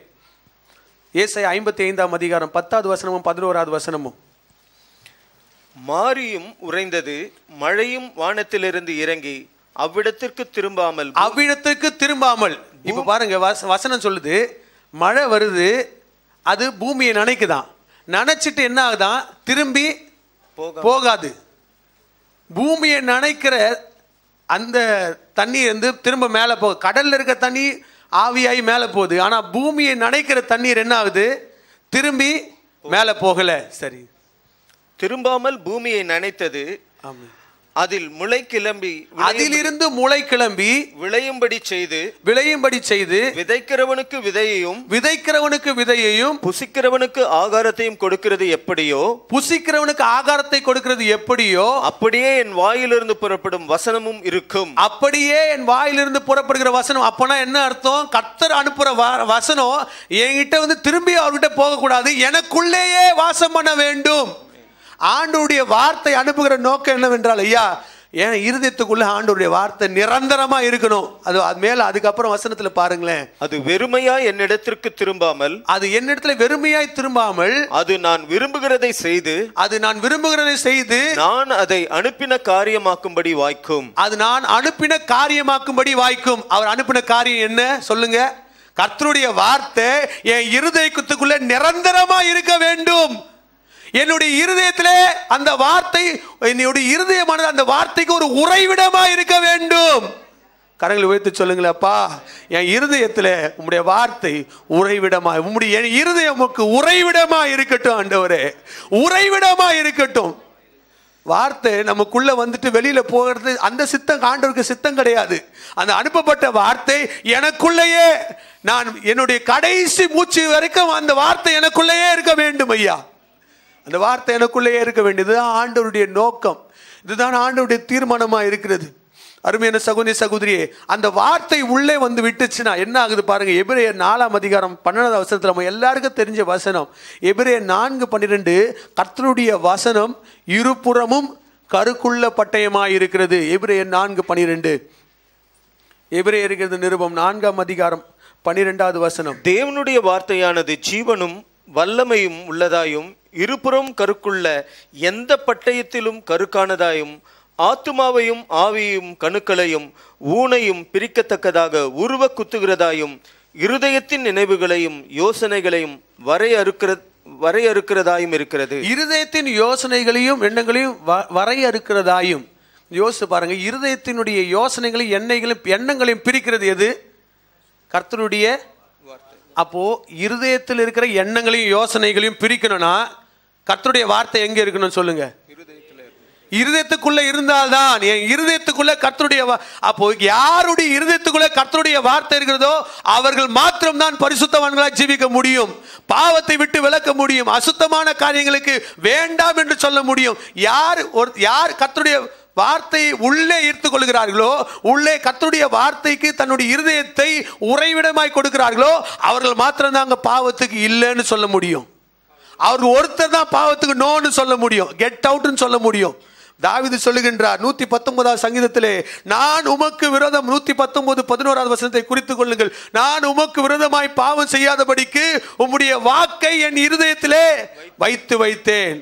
வாலிபு தம்பி தங்கச்சிங்களாம் சொல்லணும், எனக்கு பரிசுத்தமா வாழறதுக்கு ஆசையா இருக்கு, முடியலையே என்னால முடியல, கஷ்டமா இருக்கு. கர்த்தருடைய வேதத்தை வார்த்தையை நம்முடைய மைண்ட்ல மாத்திரம் இல்ல, இருதயத்துக்குள்ள நம்ம அனுப்பணுங்க. ஆண்டோடைய வசனத்தை இருதயத்துக்குள்ள ஸ்டோர் அப் பண்ணிட்டே வச்சு பாருங்க, உங்களுடைய வாழ்க்கையில் ஈஸியா சுலபமா பாவத்துக்கு நோன்னு சொல்ல முடியும். அந்த வார்த்தை வேறு யாரும் இல்லை, நம்முடைய ஆண்டவராகிய யோசுவா தான். அந்த வார்த்தையாய் நமக்குள்ளே இருக்கிறார். யோசேப்புக்குள்ளே இருந்தாரு, யோசேப்போடு கூட இருந்ததுனால தான் அவர் அழகா நோ சொன்னாருங்க. இன்றைக்கு நிறைய பேர் நம்ம நினைச்சிட்டு இருக்கிறோம், நம்ம எப்படி பரிசுத்தமா வாழுறது? கர்த்தருடைய வேதத்தை நம்முடைய மனதளவில் இல்லை, நம்முடைய இருதயத்துக்குள்ள ஆழத்து அது உள்ள போயிடுச்சுன்னா அதுதான் வெளியே வராது. ஹல்லேலூயா. நம்ம இன்னொன்று பாருங்க, அந்த வசனம் உள்ள போயிடுச்சுன்னா, அந்த வார்த்தை உள்ளே போயிடுச்சுன்னா இல்லாத அசுத்தங்கள்லாம் என்ன சொல்லும்? கெட் அவுட்னு வெளியே அனுப்பிச்சு விடும். எந்தெந்த தேவையில்லாத காரியங்கள்லாம் இருக்கிறதோ அதெல்லாம் வெளியே தரத்துக்கு ஒரே லைசன்ஸ் உள்ள ஒரே ஒரு காரியம் கர்த்தருடைய வேதம் மாத்திரம்தாங்க. இன்றைக்கு அந்த வார்த்தை உள்ளே போகக்கூடாதுன்னு சொல்லி தான் பிசாசு தடை பண்றான், எல்லாத்தையும் செய்ய விடுவான். பிசாசு எல்லா காரியத்தையும் ஊழியத்தை கூட செய்ய சொல்றான், கர்த்தருடைய வார்த்தையை மாத்திரம் உள்ளே அனுப்பக்கூடாது. நம்ம வேதத்தை இப்படிப்பட்டதான சபை கூட்டங்கள் மாத்திரமல்ல, நம்ம தனிப்பட்ட காரியங்களை நல்லா பாடி ஆராதிப்போம். கர்த்தருடைய வார்த்தையை படிக்கிறதுக்கு நேரம் இருக்குதா? யோசித்து பாருங்க. கர்த்தருடைய வேதத்தை தியானிக்கிறதுக்கு நேரம் இருக்குதான்னு கேட்டால் ஒரு பெரிய கேள்விக்குறி. நாள் ஃபுல்லா நம்மால பாடிட்டு ஆராதிக்க முடியுது, தவறு சொல்லவில்லை. ஆனால் கர்த்தருடைய வேதத்துக்கு நாம் நேரத்தை கொடுக்கிறோமா? ஆண்டவருடைய வார்த்தை நமக்குள்ளே போகும்படியாக நாம் இடம் அளிக்கின்றோமா? அந்த தேவனாய கர்த்தரே வார்த்தையா இருக்கிறாரே, அவர் நமக்குள்ளாக நம்முடைய இருதயத்துக்குள்ளாக வாசம் பண்ணும்படியாய் நாம் இடம் அளிக்கின்றோமா? உறைவிடமாய் ஆண்டவர் இருக்க விரும்புகின்றார். உறைவிடமாய் இருக்க விரும்புகின்றார். அருமையான சகோதரி சகோதரியே, நாம் உறைவிடமாய் ஆண்டவருக்கு நாம் இருப்போமானால் கர்த்தர் நம்முடைய செய்கிற எல்லா காரியத்தையும் ஆசீர்வதிப்பார். யோசித்து பாருங்க, கர்த்தருடைய வார்த்தை என் இருதயத்துக்குள்ள இருந்தா நான் தகாத காரியத்தை நான் பேச மாட்டேன், தேவையில்லாத காரியங்களை நான் வாய் திறந்து பேச மாட்டேன். வேதம் சொல்லுகிறது, இருதயத்தின் நிறைவினால் வாய் பேசும், இருதயத்தின் நிறைவினால் வாய் பேசும். அப்ப என் இருதயத்தில் கர்த்தருடைய வேதம் நிறைந்திருந்தால் நான் அசுத்தமானதை பேச மாட்டேன். ஒருத்தங்க ஏன் கெட்ட வார்த்தை பேசுறாங்க, ஏன் கெட்ட வார்த்தை உள்ளே இருந்து அப்படியே தானா வருது? ஏனென்றால் உள்ளே இருப்பது அந்த கெட்ட வார்த்தைகள், அசுத்தமானது இருக்கிறது. வார்த்தை இருக்குமானால் வாயிலிருந்து கெட்ட வார்த்தை வரவே வராதுங்க. அப்போ யோசிக்கணும், ஒருவேளை இந்த பலவீனம் இருக்குமானா நீங்கள் வேதத்தை டெய்லி படிங்க, கர்த்தருடைய வார்த்தையை நீங்கள் கேட்டுட்டே இருங்க. எப்போது பார்த்தாலும் ஆண்டவருடைய வார்த்தை எனக்குள்ளே இருக்கணும். ஆண்டவரே, உங்களுடைய வார்த்தையை நான் ஏற்றுக்கொள்ள வேண்டும், என் வார்த்தை தான் என்னை ஆளுகை செய்ய வேண்டும். அருமையான சகோதரி சகோதரியே, நான் இன்றைக்கு காலையில் யோசித்து பார்த்தேன். இந்த மத்தேயு எழுதின சுவிசேஷம் 15ஆம் அதிகாரத்தில் ஆண்டவர் இயேசு 8வது வசனத்தில் இப்படியா சொல்லுகிறார். மத்தேயு 15:8 அவருடைய இருதயமோ, தங்களுடைய வாயினால் என்னை கனம் பண்ணுகிறார்கள், இருதயமோ தூரமாக இருக்கிறது அப்படின்னு சொல்றார். அப்போ நான் இதை யோசித்து பார்த்தேன். இன்னைக்கு அநேகர் இருதயத்தில் இல்ல, வார்த்தை இருதயத்தில் இல்லை, ஆனால் சும்மா சொல்லிட்டு இருக்கிறோம், வார்த்தையை சொல்லிட்டு இருக்கிறோம், வாயில சொல்லிட்டு இருக்கிறோம். இருதயத்தில் வார்த்தை இல்லாமல் நம்ம வாயில முனவ முடியும். ஆனால் இருதயத்தில் மாத்திரம் வார்த்தை இருந்துச்சுன்னாங்க ஆண்டோடைய வேதத்தை வார்த்தையை சொல்லாமல் இருக்கவே முடியாது. நம்முடைய வாயிலிருந்து பெறப்பட்ட வார்த்தைகள் யாவுமே கர்த்தருடைய வார்த்தையாய் தான் இருக்கும். இருதயத்திலிருந்து வருகிற வார்த்தை தான் ஆண்டவரிடத்தில் கிட்டி சேர்க்கிறது. யார் யாரெல்லாம் ஆண்டவர்கிட்ட இருக்கிறாங்களோ, கிட்ட இருக்கிறாங்களோ, அவங்களுடைய இருதயத்தில் கர்த்தருடைய வேதம் உறைவிடமாய், கர்த்தருடைய வார்த்தை இருக்கிறதற்கு என்னுடைய இருதயம் உறைவிடமாய் மாறுகிறது. வெறும் இருதயத்தை மாத்திரம்தான் உங்களுக்கு சொல்லிக் கொண்டிருக்கிறேன். என்னுடைய இருதயத்தினுடைய நோக்கம் என்ன? ஆண்டவர் என் இருதயத்தை வச்சிருக்கிறாரே, அதற்கான நோக்கம் என்ன? தேவனுடைய வார்த்தையை கொண்டிருக்கிற வீடாய் இருக்க வேண்டும். அருமையான சகோதரி சகோதரி, 37ஆம் சங்கீதம் 31வது வசனத்திலே வேதம் இப்படியாய் சொல்கிறது. 37ஆம் சங்கீதம் 31வது வசனம், அவனுடைய தேவன் அருளிய வேதம் அவன் இருதயத்தில் இருக்கிறது, அவன் நடைகளில் ஒன்றும் பிசகுவதில்லை. அவனுடைய தேவன் அருளிய வேதம் அவன் இருதயத்தில் இருக்கிறது. கையில் வேதம் வச்சிருக்கீங்களா? உயர்த்தி சொல்லுங்களேன். கையில் வேதம் வச்சுருக்கீங்களா? உயர்த்தி காண்பீங்க. ஆண்டவரை பார்த்து சொல்லுங்க, அப்பா நீர் தந்த இந்த வேதம் என் இருதயத்தில் இருக்கணும் ஆண்டவரே. இந்த கரத்தில் இருக்கிற வேதம் என் இருதயத்தில் இருக்கணும் ஆண்டவரே. நீங்கள் மாத்திரம் அப்படி செஞ்சு பாருங்க, நீங்கள் செய்யறதெல்லாம் நடக்குங்க, நீங்கள் தொடர்றதெல்லாம் பழிக்கும். நீங்கள் எந்தெந்த காரியத்தை நீங்கள் செய்கிறீங்களோ அது நிச்சயமாக அப்படியே வாய்க்கும். 1ஆம் சங்கீதத்தில் வாசிக்கின்றோம், கர்த்தருடைய வேதத்திலே பிரியமாய் இருந்து இரவும் பகலும் தியானிக்கிற மனுஷன் பாக்கியவான், அவன் செய்வதெல்லாம், சொல்லுங்களேன், அவன் செய்வதெல்லாம், அவன் தொடர்றதெல்லாம் ஆசீர்வதிக்கப்படுங்க. யார் கர்த்தருடைய வேதத்தை தங்களுடைய இருதயத்தில் வைத்திருக்கிறார்களோ, கைகளில் வைத்திருக்கிறது மாத்திரமல்ல, என் மொபைலில் வச்சிருக்கிறது மாத்திரமல்ல, என்னுடைய பேக்ல வச்சிருக்கிறது மாத்திரமல்ல, என் இருதயத்தில் வைத்திருக்க வேண்டும். என் இருதயத்தில் வைத்திருப்பேன், ஆனால் நான் போகிற எல்லா காரியத்திலும் சக்சஸ்ங்க. அதுதான் யோசுவா 1:8 வாசிக்கிறோம். என்னுடைய கர்த்தருடைய வார்த்தை, அவருடைய வார்த்தைக்கு என்னுடைய இருதயம் உறைவிடமாக இருக்க வேண்டும், உறைவிடமாக இருக்க வேண்டும். நன்றி ஆண்டவரே. 40ஆம் சங்கீதம் 8வது வசனத்திலே பாருங்கள். 40ஆம் சங்கீதம் 8வது வசனம், என் தேவனே, உமக்கு பிரியமானதை செய்ய விரும்புகிறேன், உமது நியாயப்பிரமாணம் என் உள்ளத்திற்குள் இருக்கிறது என்று சொன்னேன். 9வது வசனம், மகா சபையிலே நீதியை பிரசங்கித்தேன், என் உதடுகளை மூடேன், கர்த்தாவே நீர் அதை அறிவீர். என்னுடைய இருதயத்திலே உங்களுடைய வேதத்தை நான் வைத்திருக்கிறேன்னு சொல்றார். அப்போ அவர் சொல்றாரு, என்னுடைய வாய் திறந்து பேசும்போது, மகா சபையிலே பேசும் பொழுது நான் மனம் திறந்து வாய் திறந்து பேசுகிறேன் அப்படின்னு சொல்றார். அப்ப பாருங்க, இது தாவீதுனுடைய அனுபவம். கர்த்தருடைய வேதம் அவருடைய இருதயத்துக்குள்ளே இருந்தது. இன்னைக்கு அநேக விஷயம் நம்முடைய குடும்ப சூழ்நிலைகளை சொல்லுகிறேன், நம்ம பிள்ளைங்க சொல்றதை கேட்க மாட்டாங்க. என் மகன்கிட்ட எவ்வளோ படித்து சொல்கிறேன் கேட்க மாட்டாங்க. என் மகன்கிட்ட எவ்வளோ சொல்கிறேன் கேட்க மாட்டாங்க. ஐயா, நீங்கள் மாத்திரம் ஆண்டவர் சொல்கிற வார்த்தைக்கு கேட்டு நடப்பீங்களாண்ணா? நீங்கள் சொல்கிறத உங்கள் பிள்ளைங்க நிச்சயமாக கேட்டு நடப்பாங்க. நான் என் ஆண்டவருக்கு, என் வார்த்தைக்கு, அவருடைய வார்த்தை எனக்குள்ளே வைத்து அதன்படி நான் ஜீவிப்பேனானால், அந்த வார்த்தை சொல்லுகிறதின்படி என்னுடைய வாழ்க்கையை நடத்துவேனானால், அல்லது அந்த வார்த்தை தங்குகிற உறைவிடமா என்னுடைய இருதயத்தை வைப்பேனானால், அந்த வார்த்தை தங்குகிற ஆலயமா என்னை காத்துக்கொள்வேனானால், கர்த்தர் எனக்காக கிரியை செய்வார். என் பிள்ளைங்க நான் சொல்றபடி நடப்பாங்க, நிச்சயமாய் நடப்பார்கள். யோனதாபினுடைய மகன், அந்த குடும்பத்தாரை குறித்து, ரெகபியர்களை குறித்து வாசிக்கின்றோம். அப்பா கர்த்தருக்கு பயந்து நடக்கிறாரு, கர்த்தருடைய வார்த்தையின்படி நடக்கிறாரு, சொன்ன அறிவுரையின்படி. அவர் வாழ்ந்த காலத்திலே கொடுக்கப்பட்ட ஆலோசனை, நீங்கள் திராட்சை ரசம் புசிக்க கூடாது, அது குடிக்கக்கூடாதுன்னு சொல்லி அந்த நாட்களில் வந்த ஆலோசனை. அந்த ஆலோசனை அவர் முழுவதுமாய் மனப்பூர்வமாய் ஏற்றுக்கொண்டு அப்படியே கடைபிடிக்கின்றார். அவங்க பிள்ளைங்கள்லாம் அவர் சொல்றபடியே செஞ்சுட்டு வராங்க. யார் கர்த்தருடைய வார்த்தையை இருதயத்தில் ஏற்றுக்கொண்டு அதன்படி செய்கிறார்களோ அவங்க பிள்ளைங்க தன் தகப்பனாரை போலவே கர்த்தரை உண்மையாய் பற்றி கொள்ளுகிறார்கள். அருமையான சகோதரிய சகோதரியே, இன்றைக்கு என்னுடைய குடும்பத்தினுடைய ஆவிக்குரிய சீர்கேட்டிற்கோ அல்லது சீரமைப்புக்கோ என்னுடைய மனப்போக்கு தான் அடித்தளமாய் அமைகிறது. என் ஆண்டவருடைய வார்த்தை குறித்து என்னுடைய மனப்போக்கு எப்படி இருக்குதோ அதை பொறுத்து தான் என் குடும்பத்தினுடைய சீர்கேட்டிற்கோ அல்லது சீரமைப்புக்கோ அல்லது செழிப்புக்கோ அடித்தளமாய் அமைய போகிறது. இன்றைக்கு நம்ம மிகப்பெரிய ஒரு பொறுப்பில் இருக்கிறோம். குடும்ப தலைவர்களாக இருப்பீங்களானால் அல்லது குடும்ப தலைவியாக இருப்பீங்களா, நீங்கள் ஆண்டோடைய வார்த்தைக்கு எவ்வளோக்கு எவ்வளோ மதிப்பு கொடுக்குறீங்களோ அவ்வளோக்கு அவ்வளோ நிச்சயமாக உங்கள் பிள்ளைங்க ஆண்டோர் வேதத்தை மதிப்பாங்க. நீங்கள் கர்த்தருடைய வார்த்தையை வாசிக்காமல் உங்கள் மகக்கிட்ட போயிட்டு எம்மா டிவி சீரியல் பார்க்காதன்னு சொன்னால் கேட்காது. அந்த புள்ள காதை அடைச்சிக்கும். ஏன்னா நம்ம காதை அடைச்சிட்டோம் பாருங்க. கர்த்தருடைய வேதம் வார்த்தை உள்ள போகிறதுக்கு என் காதை அடைச்சிட்ட பிற்பாடு என் பிள்ளை காதுக்குள்ள என் வார்த்தை போகாது ஐயா. நான் சொல்றது அவனுக்கு புரியவே புரியாது. நான் எப்போ என் ஆண்டுடைய வார்த்தைக்கு என் காதை திறக்கிறேனோ, எப்போது அந்த வார்த்தை என்னுடைய இருதயத்துக்குள்ளே போகும்படியா இடம் அளிக்கிறேனோ, எப்போது அந்த வார்த்தையினுடைய வாழ்க்கையை மாற்றும்படியாக என்னை ஒப்புக்கொள்கிறேனோ, அப்பொழுதுதான் கர்த்தர் என்னுடைய இருதயத்தை வைத்து என் பிள்ளையை சீர்வமைக்க முடியும். அப்போது மாத்திரம்தான் ஐயா என் வாழ்க்கையை பார்த்து என் பிள்ளை மாறுவான். நம்ம பிள்ளைங்களை குறை சொல்லி எந்த பிரயோஜனமும் இல்லை. நம்முடைய மக்களை குறை சொல்லி எந்த பிரயோஜனமும் இல்லை. நம்மை மாற்றிக்கொள்ள வேண்டிய நிலையில் நாம் இருக்கிறோம் என்பதை ஒத்துக்கொள்ள வேண்டும்.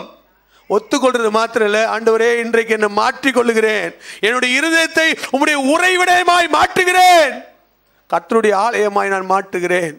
அருமையான சகோதரிய சகோதரியே, இன்றைக்கு நாம் இதை தீர்மானிப்போமானால் உண்மையிலே கர்த்தர் நம்மை ஆசீர்வதிப்பார்.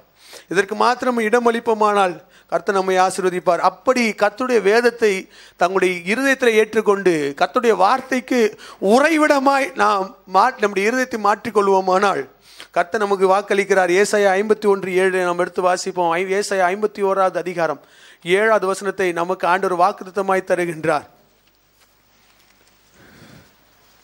நீதியை அறிந்தவர்களே, நீதி அறிந்தவர்களே, என் வேதத்தை இருதயத்தில் பதித்திருக்கிற ஜனங்களே, என் வேதத்தை இருதயத்தில் பதித்திருக்கிற ஜனங்களே, எனக்கு செவி கொடுங்கள், எனக்கு செவி கொடுங்கள். மனுஷரின் நிந்தைக்கு பயப்படாமலும், மனுஷருடைய நிந்தைக்கு பயப்படாமலும், அவர்கள் தூஷணங்களால் கலங்காமலும் இருங்கள். அவர்களுடைய தூஷணங்களால் கலங்காமலும் இருங்க. கர்த்தருடைய வேதத்தை மாத்திரம் உங்கள் வார்த்தையில வைத்திருப்பீங்களா, மனுஷனுடைய நிந்தையை பத்தி கவலைப்படாதீங்க.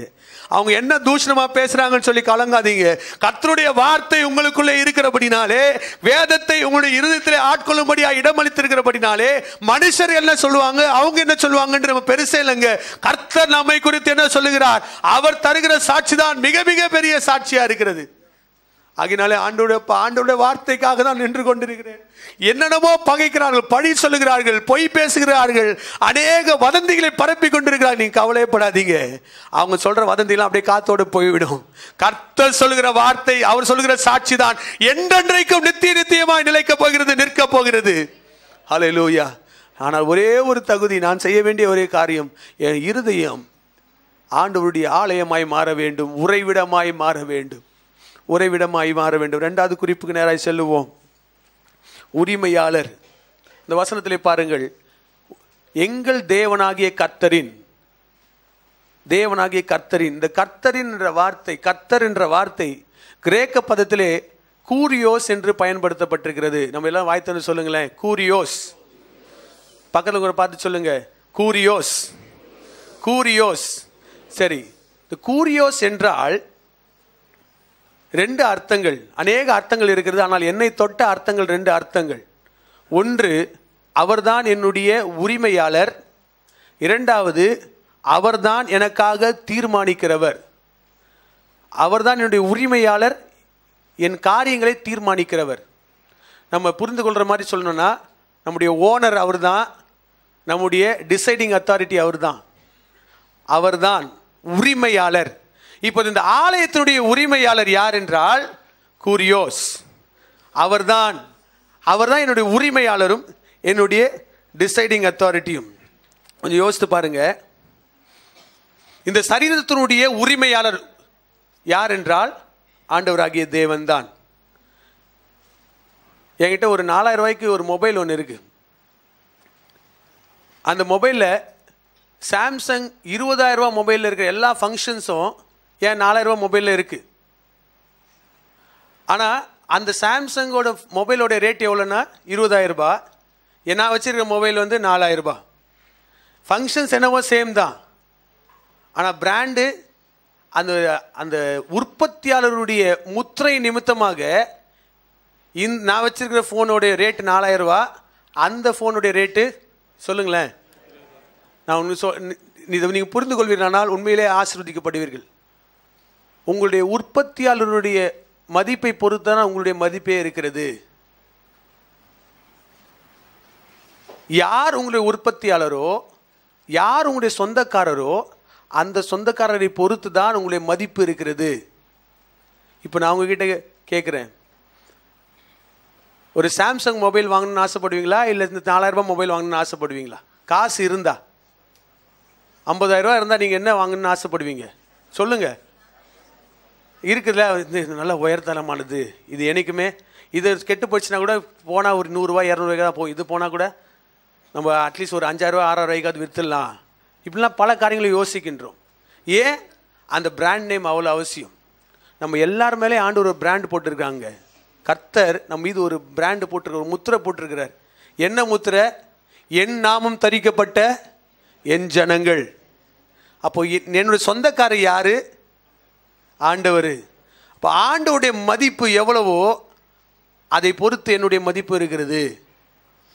அப்போ கொஞ்சம் புரிந்து கொள்ள பாருங்க, நீங்க யாருக்கு சொந்தமோ அதை பொறுத்து தான் உங்களுடைய மதிப்பும் அடங்கி இருக்கிறது. யார் உங்களுடைய உரிமையாளரோ அவரை பொறுத்து தான் உங்களுடைய மதிப்பும் இருக்கிறது. இப்போ இந்த ஆலயத்தினுடைய உரிமையாளர் யாரு? தேவனாகிய கர்த்தர். சரிங்களா இல்லையா? சொல்லுங்க, உங்களுக்கு புரியுதா இல்லையா? அப்போ என்னை யார் ஆட்கொள்கிறார்களோ அதை வைத்து தான் என்னுடைய மதிப்பும் இருக்கிறது.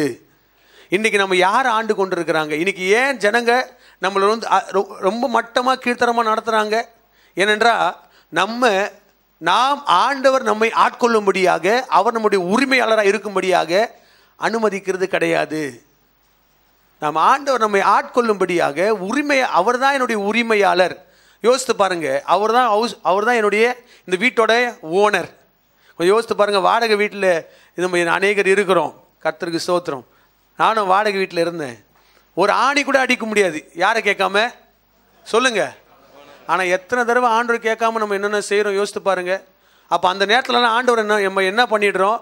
ஆண்டவரே நீங்கள் உரிமையாளர் கிடையாது, நான் தான் உரிமையாளர். அப்போ ஆண்டவரிட கேட்காம உரிமையாளராக நானே தீர்மானிக்கிறதுனால தானே மற்றவங்க முன்னாடி தலைகுனிவு. நான் எடுத்த என் சுய சித்தத்திலே நான் செய்ததுனால தானே இந்த தலைகுனிவு ஏற்பட்டிருக்கு. ஆண்டவர் எத்தனை தடவை சொன்னார், மகனே நீ அதை மாத்திரம் செய்யாதப்பா, மகளே நீ அப்படி செய்யாத, உனக்கு தலைகுனிவு வந்துடும், வேண்டாம் நீ செய்யாத. எத்தனை தடவை கர்த்தருடைய வார்த்தையை அசட்டை பண்ணி போட்டுவிட்டு கர்த்தருடைய வார்த்தையை கேட்காமல் இன்றைக்கு தலைகுனிந்து இருக்கிறோம். இன்றைக்கு அப்பா நமக்கு அன்போடு அழைப்பு கொடுக்கிறார். இன்றைக்கும் அப்பாவுடைய கரம் விரித்திருக்கிறது. அப்பாவை பார்த்து சொல்லுங்க, ஆண்டவரே என் உரிமையாளர் நீங்க தான் ஆண்டவரே, என் ஓனர் நீங்க தான் ஆண்டவரே, என் வீட்டுக்கு என் ஆலயத்துக்கு ஓனர் நீங்க தான் ஆண்டவரே. உங்க அனுமதி இல்லாம நான் எதுவும் செய்ய மாட்டேன். இப்ப நீங்க சொல்லுங்க, உங்க ஹவுஸ் ஓனர் யாருன்னு உங்களுக்கு நல்லா தெரியும். இப்படி இருக்கும்போது உங்க பக்கத்து வீட்டுக்காரர் உங்க வீட்டில் யாராவது ஆணி அடிச்சிட முடியுமா? சொல்லுங்க. உங்க முழு வீட்டோடைய ஹவுஸ் ஓனர் ரொம்ப கண்டிப்பானவர், அவருடைய கட்டுப்பாட்டில் தான் நீங்கள் இருக்கிறீங்க. உங்கள் ஹவுஸ் ஓனர் உடைய கட்டுப்பாட்டில் தான் நீங்கள் இருக்கிறீங்கன்றது உங்கள் பக்கத்து வீட்டுக்காருக்கு தெரிஞ்சு போச்சுன்னா துணிஞ்சு வந்து ஆணி அடிப்பாங்களா? யோசித்து பாருங்க. சொல்லுங்க, நீங்கள் தான் சொல்லுங்க. சொல்லுங்க, யோசிப்பாங்களா இல்லையா? கொஞ்சம் ஹவுஸ் ஓனர்கிட்ட ஃபோன் பண்ணி சொல்லுங்க, நான் உங்ககிட்ட பேசணும். என்னப்பா கொஞ்சம் ஆணி அடிக்கணும் கொடி கயிறு கட்டுறதுக்கு. எதுக்கு? அவர் ஹவுஸ் ஓனர் அங்கே இருப்பார். ஹவுஸ் ஓனர்கிட்ட கேட்டு தான் இவங்க என்ன பண்ணுறாங்க? ஆணி அடிக்கிறாங்க. நான் தாழ்மையாக சொல்லுகிறேன், நம்ம வாழ்க்கையை மாத்திரம் ஆண்டவருக்கு முழுசாக ஒப்பு கொடுக்கப்பட்டது, அவர் தான் உரிமையாளர்ன்றது பிசாசுக்கு தெரிஞ்சிட்டா நம்ம லேஸில் வந்து நம்மளை தொடுவானான்னு யோசித்து பாருங்க. லேஸில் அவன் கிட்ட வந்துடுவானா பாருங்க, வரவே முடியாது. ஏனென்றால் நம்முடைய வாழ்க்கையினுடைய உரிமையாளர், ஓனர் யார் என்றால் ஆண்டவராக இயேசு கிறிஸ்து. பக்கத்தில் ஒன்று பார்த்து சொல்லுங்க, நீங்கள் ஆண்டவர் உங்களுக்கு ஓனராக இருந்தா பக்கத்தில் பார்த்து சொல்லுங்க, அந்த தம்பியை பார்த்து சொல்லுங்க, அப்படியே ஆண்டவர் உங்களுக்கு ஓனராக இருந்தா பிசாசு கிட்ட கூட வர முடியாதியா? சாத்தான் கிட்ட கூட வர முடியாது. உனக்கு விரோதமாய் உருவாகும் எந்த ஆயுதமும் வாய்க்காதே போம். உனக்கு விரோதமாய் எந்த ஆயுதம் வந்தாலும் கிட்ட வராதியா.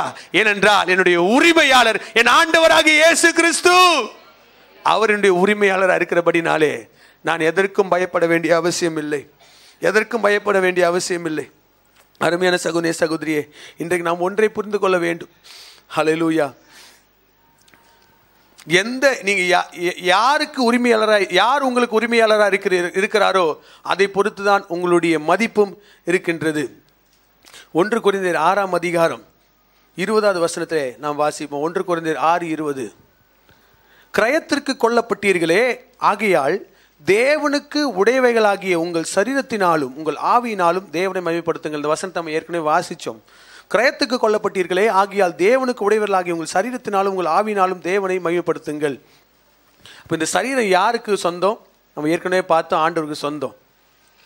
இதை ஆண்டவர் மாத்திரம்தாங்க யூஸ் பண்ணணும், அவர் தவிர்த்து வேறு யாரும் யூஸ் பண்ணக்கூடாது. ஆனால் அவர் தவிர்த்து யூஸ் பண்ண வைக்க முடியும், அது என்னால் தான் முடியும்.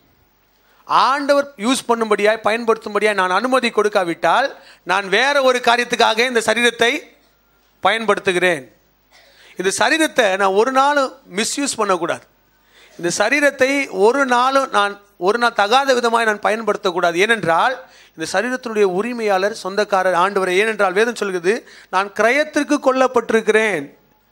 இந்த சரீரம் ஆண்டவருக்கு, என் சரீரம் ஆண்டவருக்கு உரியது. கொஞ்சம் யோசித்து பாருங்க, ஆண்டவர் உண்மையான உரிமையாளரா இல்லையா? சொல்லுங்க. ஆமென். அப்படி இருந்தோம் துணிகரமா சில நேரத்தில் செய்யும் பொழுது ஆண்டவர் நம்ம தண்டிக்கிறது இல்லையே. தண்டிக்கிறது இல்லைன்றதை காட்டிலும் துணிகரமா நம்ம செய்ய போகும்போது ஆண்டவர் நம்ம தடுக்கிறது இல்லையே. ஏன்? யோசித்து பாருங்க. ஆண்டவருக்கு தான் சொந்தம் நமக்கு தெரியும், இருந்தாலும் நம்ம துணிகரமா தவறான வழியில போகும்போது ஆண்டவர் நம்மை தடுப்பதில்லையே. ஏன்? அவர் உரிமையாளராய் அந்த உரிமையாளர் தகுதியை இழந்து விட்டாரா? இல்லவே இல்லை. அவர் உரிமையாளர் தகுதி இன்னதான் இருக்குது. இது இங்கே தாங்க ஆண்டோடைய இரக்கம். அவர் ஒரு நாள் நம்ம பலவந்தம் பண்ண மாட்டார். பிசாசு இருக்கிறான் பாருங்க, பலவந்தம் பண்ணி நம்மை அடிமையாக்கி வச்சிருப்பான். ஆனால் ஆண்டவராகிய தேவன் நம்ம அன்போடு கூட அவருக்கு அடிபணிந்து இருக்க வேண்டும் என்று விரும்புகிறார். ஒரு நாள் நம்மளை பலவந்தம் பண்ணவே மாட்டார். பலவந்தம் பண்றது ஆண்டவருடைய பழக்கமே கிடையாது. என்னைக்குமே அவருடைய எண்ணங்களை நம்முடைய மனதில் திணிக்க மாட்டார். ஆனால் நாம் அவரை செய்ய வேண்டும் என்று சொல்லி எதிர்பார்ப்பார். நம்ம அதை செய்யணும்னு சொல்லி ஆண்டவர் எதிர்பார்ப்பாருங்க. நாம் ஆண்டவர் சொல்றது அப்படியே கீழ்ப்படி நடக்க வேண்டும் என்று எதிர்பார்க்கின்றார். இன்றைக்கும் கூட கொஞ்சம் யோசித்து பாருங்க, எத்தனை தடவை ஆண்டவரிடத்துல நாம் சொல்லியிருக்கோம், ஐயா நீங்கள் சொன்னியார் ஆண்டவரே, நான் தவறி போயிட்டேன் ஆண்டவரே, இப்போதும் வருகிற ஆண்டவர் எனக்கு உதவி செய்யுங்க ஆண்டவரே. அருமையான சகோதரி சகோதரியே, இன்றைக்கு ஆவியானவர் நம்மோடு உங்களோடு பேசியிருப்பாரானால், பேசுகிறார் என்றால் தயவு செய்து ஒப்பு கொடுங்கள். உங்கள் சரீரங்களை ஆண்டவருக்கு பிரியமான, ஆண்டவருக்கு சொந்தமான சரீரத்தை ஆண்டவருக்காக மாத்திரமே நீங்கள் பயன்படுத்துங்கள். நம்ம ஒரு வசனத்தை வாசிப்போம். ரோமர் 6:19. ரோமர் 6:19 வசனம் காலையில் எனக்கு ரொம்ப ஆசீர்வாதமாக இருந்தது. முழுதுமாய் ஆண்டவருக்கு ஒப்பு கொடுத்தேன். ரோமர் 6:19. உங்கள் மாம்ச பலவீனங்கள் நிமித்தம் மனுஷர் பேசுகிற பிரகாரமாய் பேசுகிறேன். அக்கிரமத்தை நடப்பிக்கும்படி முன்னே நீங்கள் உங்கள் அவயவங்களை அசுத்தத்திற்கும் அக்கிரமத்திற்கும் அடிமைகளாக ஒப்பு கொடுத்தது போல இப்பொழுது பரிசுத்தமானதை நடப்பிக்கும்படி உங்கள் அவயவங்களை நீதிக்கு அடிமைகளாக ஒப்பு கொடுங்கள். இப்போது ஒப்பு கொடுங்கள் என்று பவுல் சொல்லுகிறார். நம்முடைய சரீரங்களை நீதியின் அவயங்களாக ஒப்பு கொடுங்கள்.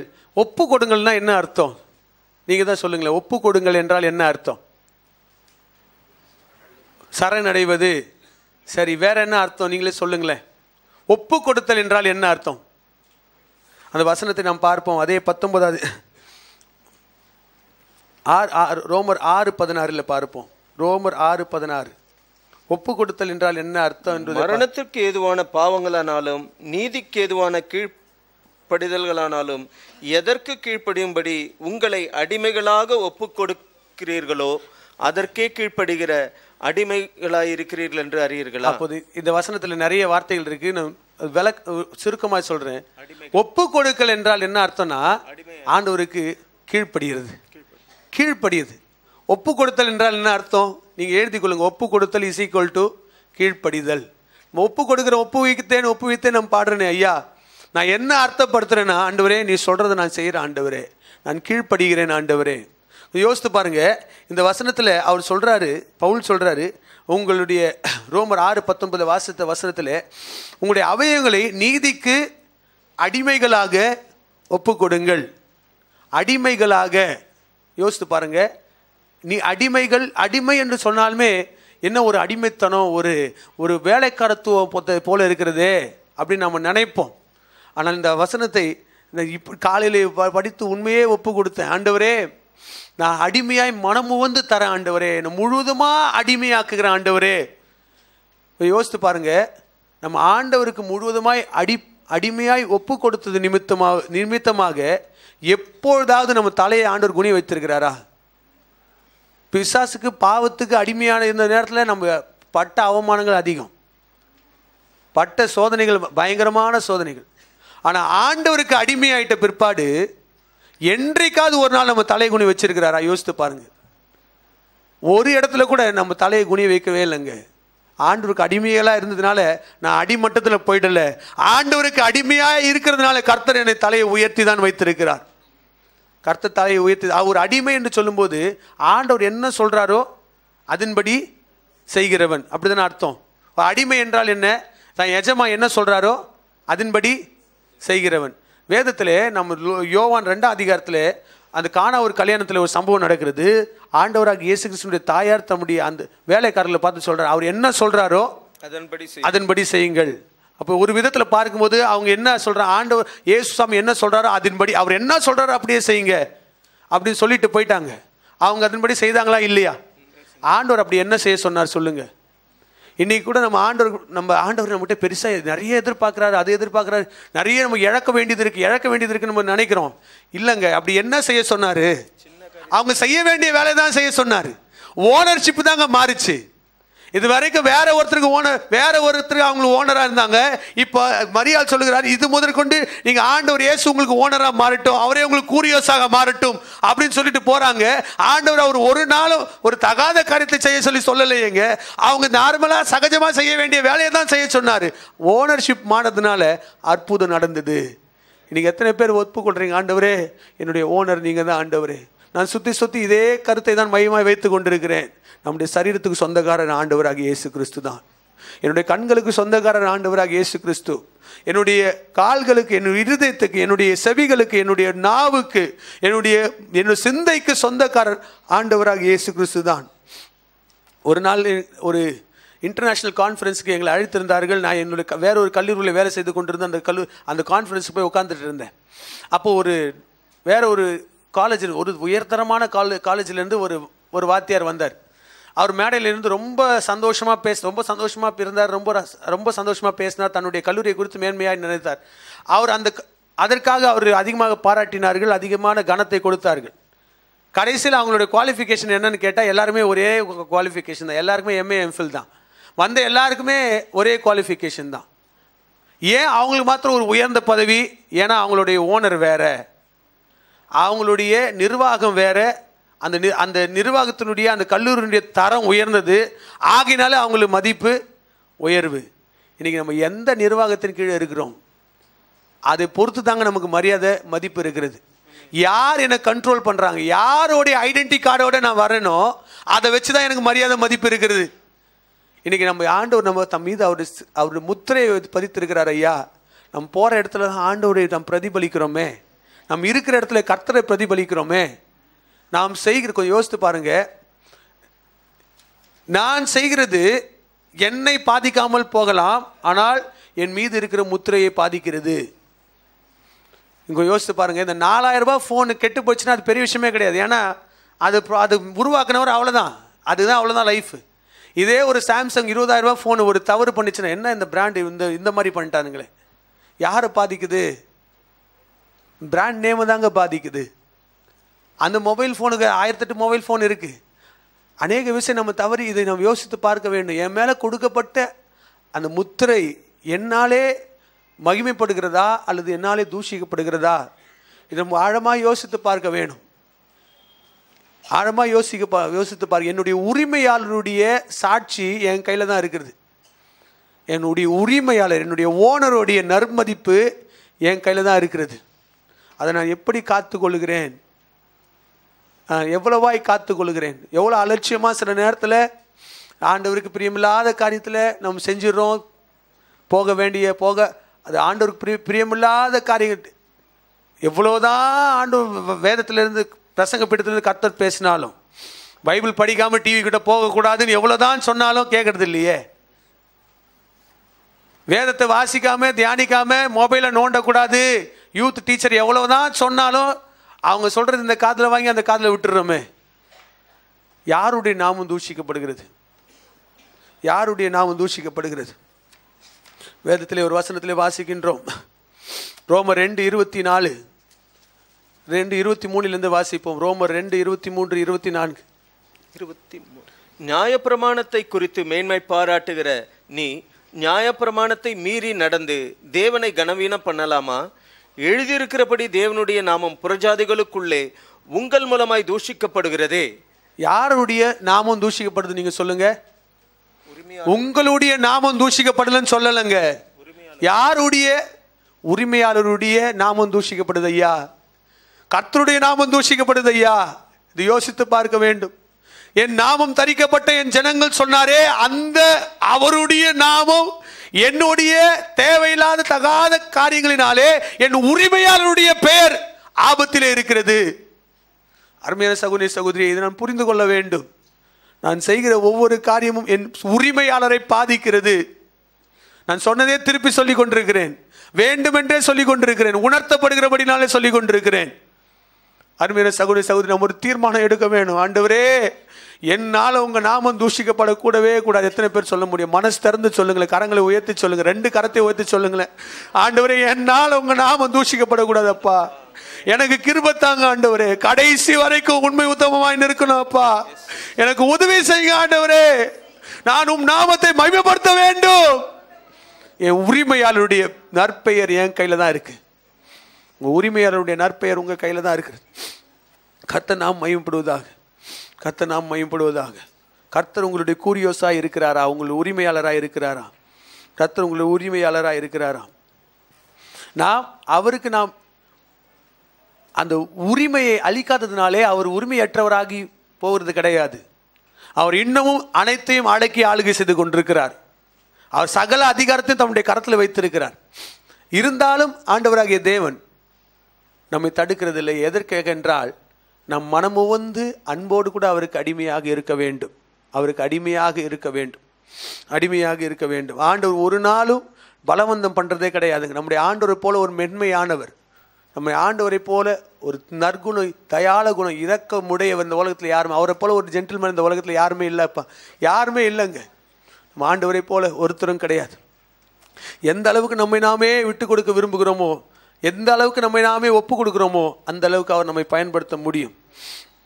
யோசித்து பாருங்க, நம்முடைய கண்களை ஆண்டவருக்கு ஒப்பு கொடுப்போமானால், இந்த கண்கள் மூலமாக அன்றைக்கு பேதுருவை பார்த்து உணர்த்தின அதே கண்கள் இன்றைக்கு யாராவது அந்த கண்களாக இருப்பார்களா, அதே விதமாக என்னை அவர்களை கண்களை ஒப்பு கொடுப்பார்களா என்று சொல்லி தேடிக்கொண்டிருக்கிறது.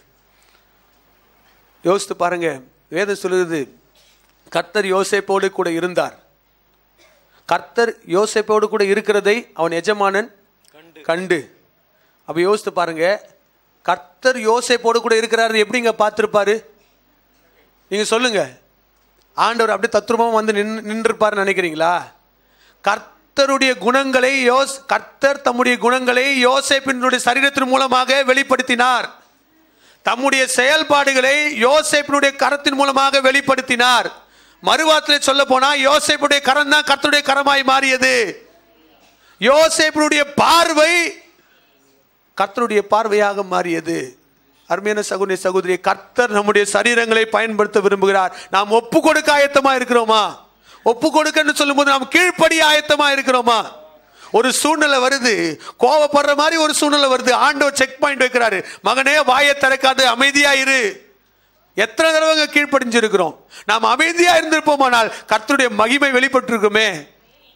பிரதர், இதுக்கு சகோதரனே, மகனே, இதுக்கு மேல ஒரு வார்த்தை பேசாத, பேசினா நீ வார்த்தையில பேச மாட்ட, கையில பேசிடுவே, ஜாக்கிரதையா இரு, இதுக்கு மேல வார்த்தையை திறக்காத, வார்த்தையை கொட்டாத. ஆண்டவர் எத்தனை தடவை உணர்த்தி இருக்கிறாரு, மீறி பேசி எத்தனை தடவை பிரச்சனை வந்திருக்குது. யோசித்து பாருங்க. இன்றைக்கு ஆண்டவராகிய தேவன் நம்மை உணர்த்துகிறார், நம்முடைய உரிமையாளராக இருக்க விரும்புகிறார். முழுவதுமாய் ஆண்டவருக்கு ஒப்பு கொடுப்போமானால் தேவனாய கர்த்தர் நம்முடைய வாழ்க்கையிலே கிரியை செய்ய வல்லமை உள்ளவராக இருக்கிறார். மறுபடியும் சொல்லுகிறேன், உணர்த்தப்படுத்தினால் சொல்லுகிறேன். கடந்த வாரம் முழுவதுமாக ஆண்டவர்கிட்ட ஒப்பு கொடுத்த, ஆண்டவரே இந்த சரீரத்தை நீங்கள் தான்ப்பா பயன்படுத்தணும், இந்த சரீரத்தினுடைய உரிமையாளர் நீர் தான் ஆண்டவரே, இந்த சரீரத்தினுடைய உரிமையாளர் நீர் தான். உமக்கு இல்லாத ரைட்ஸ் இந்த உலகத்தில் யாருக்குமே கிடையாது ஆண்டவரே. உமக்கு இல்லாத உரிமம் இந்த உலகத்தில் வேறு யாருக்குமே கிடையாது. ஒருவருக்கு தான் எல்லா உரிமையும் இருக்குது ஆண்டவரே. நாம் அப்படி செய்வோமானால் கர்த்தருடைய நாமம் மகிமைப்படுவதாக. சகோதரி சகோதரியே, நாம் இதை மறந்து விடவே கூடாது. இந்த உரிமையாளர் என்ற ஒரு பகுதியில், இந்த குறிப்பில் நாம் மறக்க கூடாதது என்னவென்றால், என் உரிமையாளருடைய நற்சாட்சி என் கையில் தான் இருக்கிறது. என் உரிமையாளருடைய மதிப்பு என்னுடைய கரத்தில் இருக்கிறது. அதை நான் காக்க வேண்டிய பொறுப்பு, கடமை எனக்கு ஒரு கொடுக்கப்பட்டிருக்கிறது. கர்த்தருடைய வேதம் நம்முடைய கர்த்தருடைய ஆலயமாய் நாம் இருக்க வேண்டும், அவருடைய உறைவிடமாய் இருக்க வேண்டும், அவரே நம்முடைய உரிமையாளராய் இருக்க வேண்டும். மூன்றாவது குறிப்புக்கு நேராக செல்லுவோம். கர்த்தர் நாம் மகிமைப்படுவதாக. உண்மையான ஆசீர்வாதம். 122 சங்கீதம் 9வது வசனம், எங்கள் தேவனாகிய கர்த்தரின் ஆலயத்து நிமித்தம் உனக்கு நன்மை உண்டாக தேடுவேன், நன்மை உண்டாக தேடுவேன். சொல்லுங்களேன், உண்மையான ஆசீர்வாதம். வாய்த்திருந்து சொல்லுங்க, உண்மையான ஆசீர்வாதம். இந்த உண்மையான ஆசீர்வாதம், இந்த உண்மை, அதாவது நன்மை உண்டாக. நன்மை என்ற வார்த்தை அந்த எபிரேய பதத்திலே படித்த, அந்த டிக்ஷனரியில் படித்து ஆசீர்வதிக்கப்பட்டேன். என்னவென்றால், ஒரு வெற்றியுள்ள வாழ்க்கை.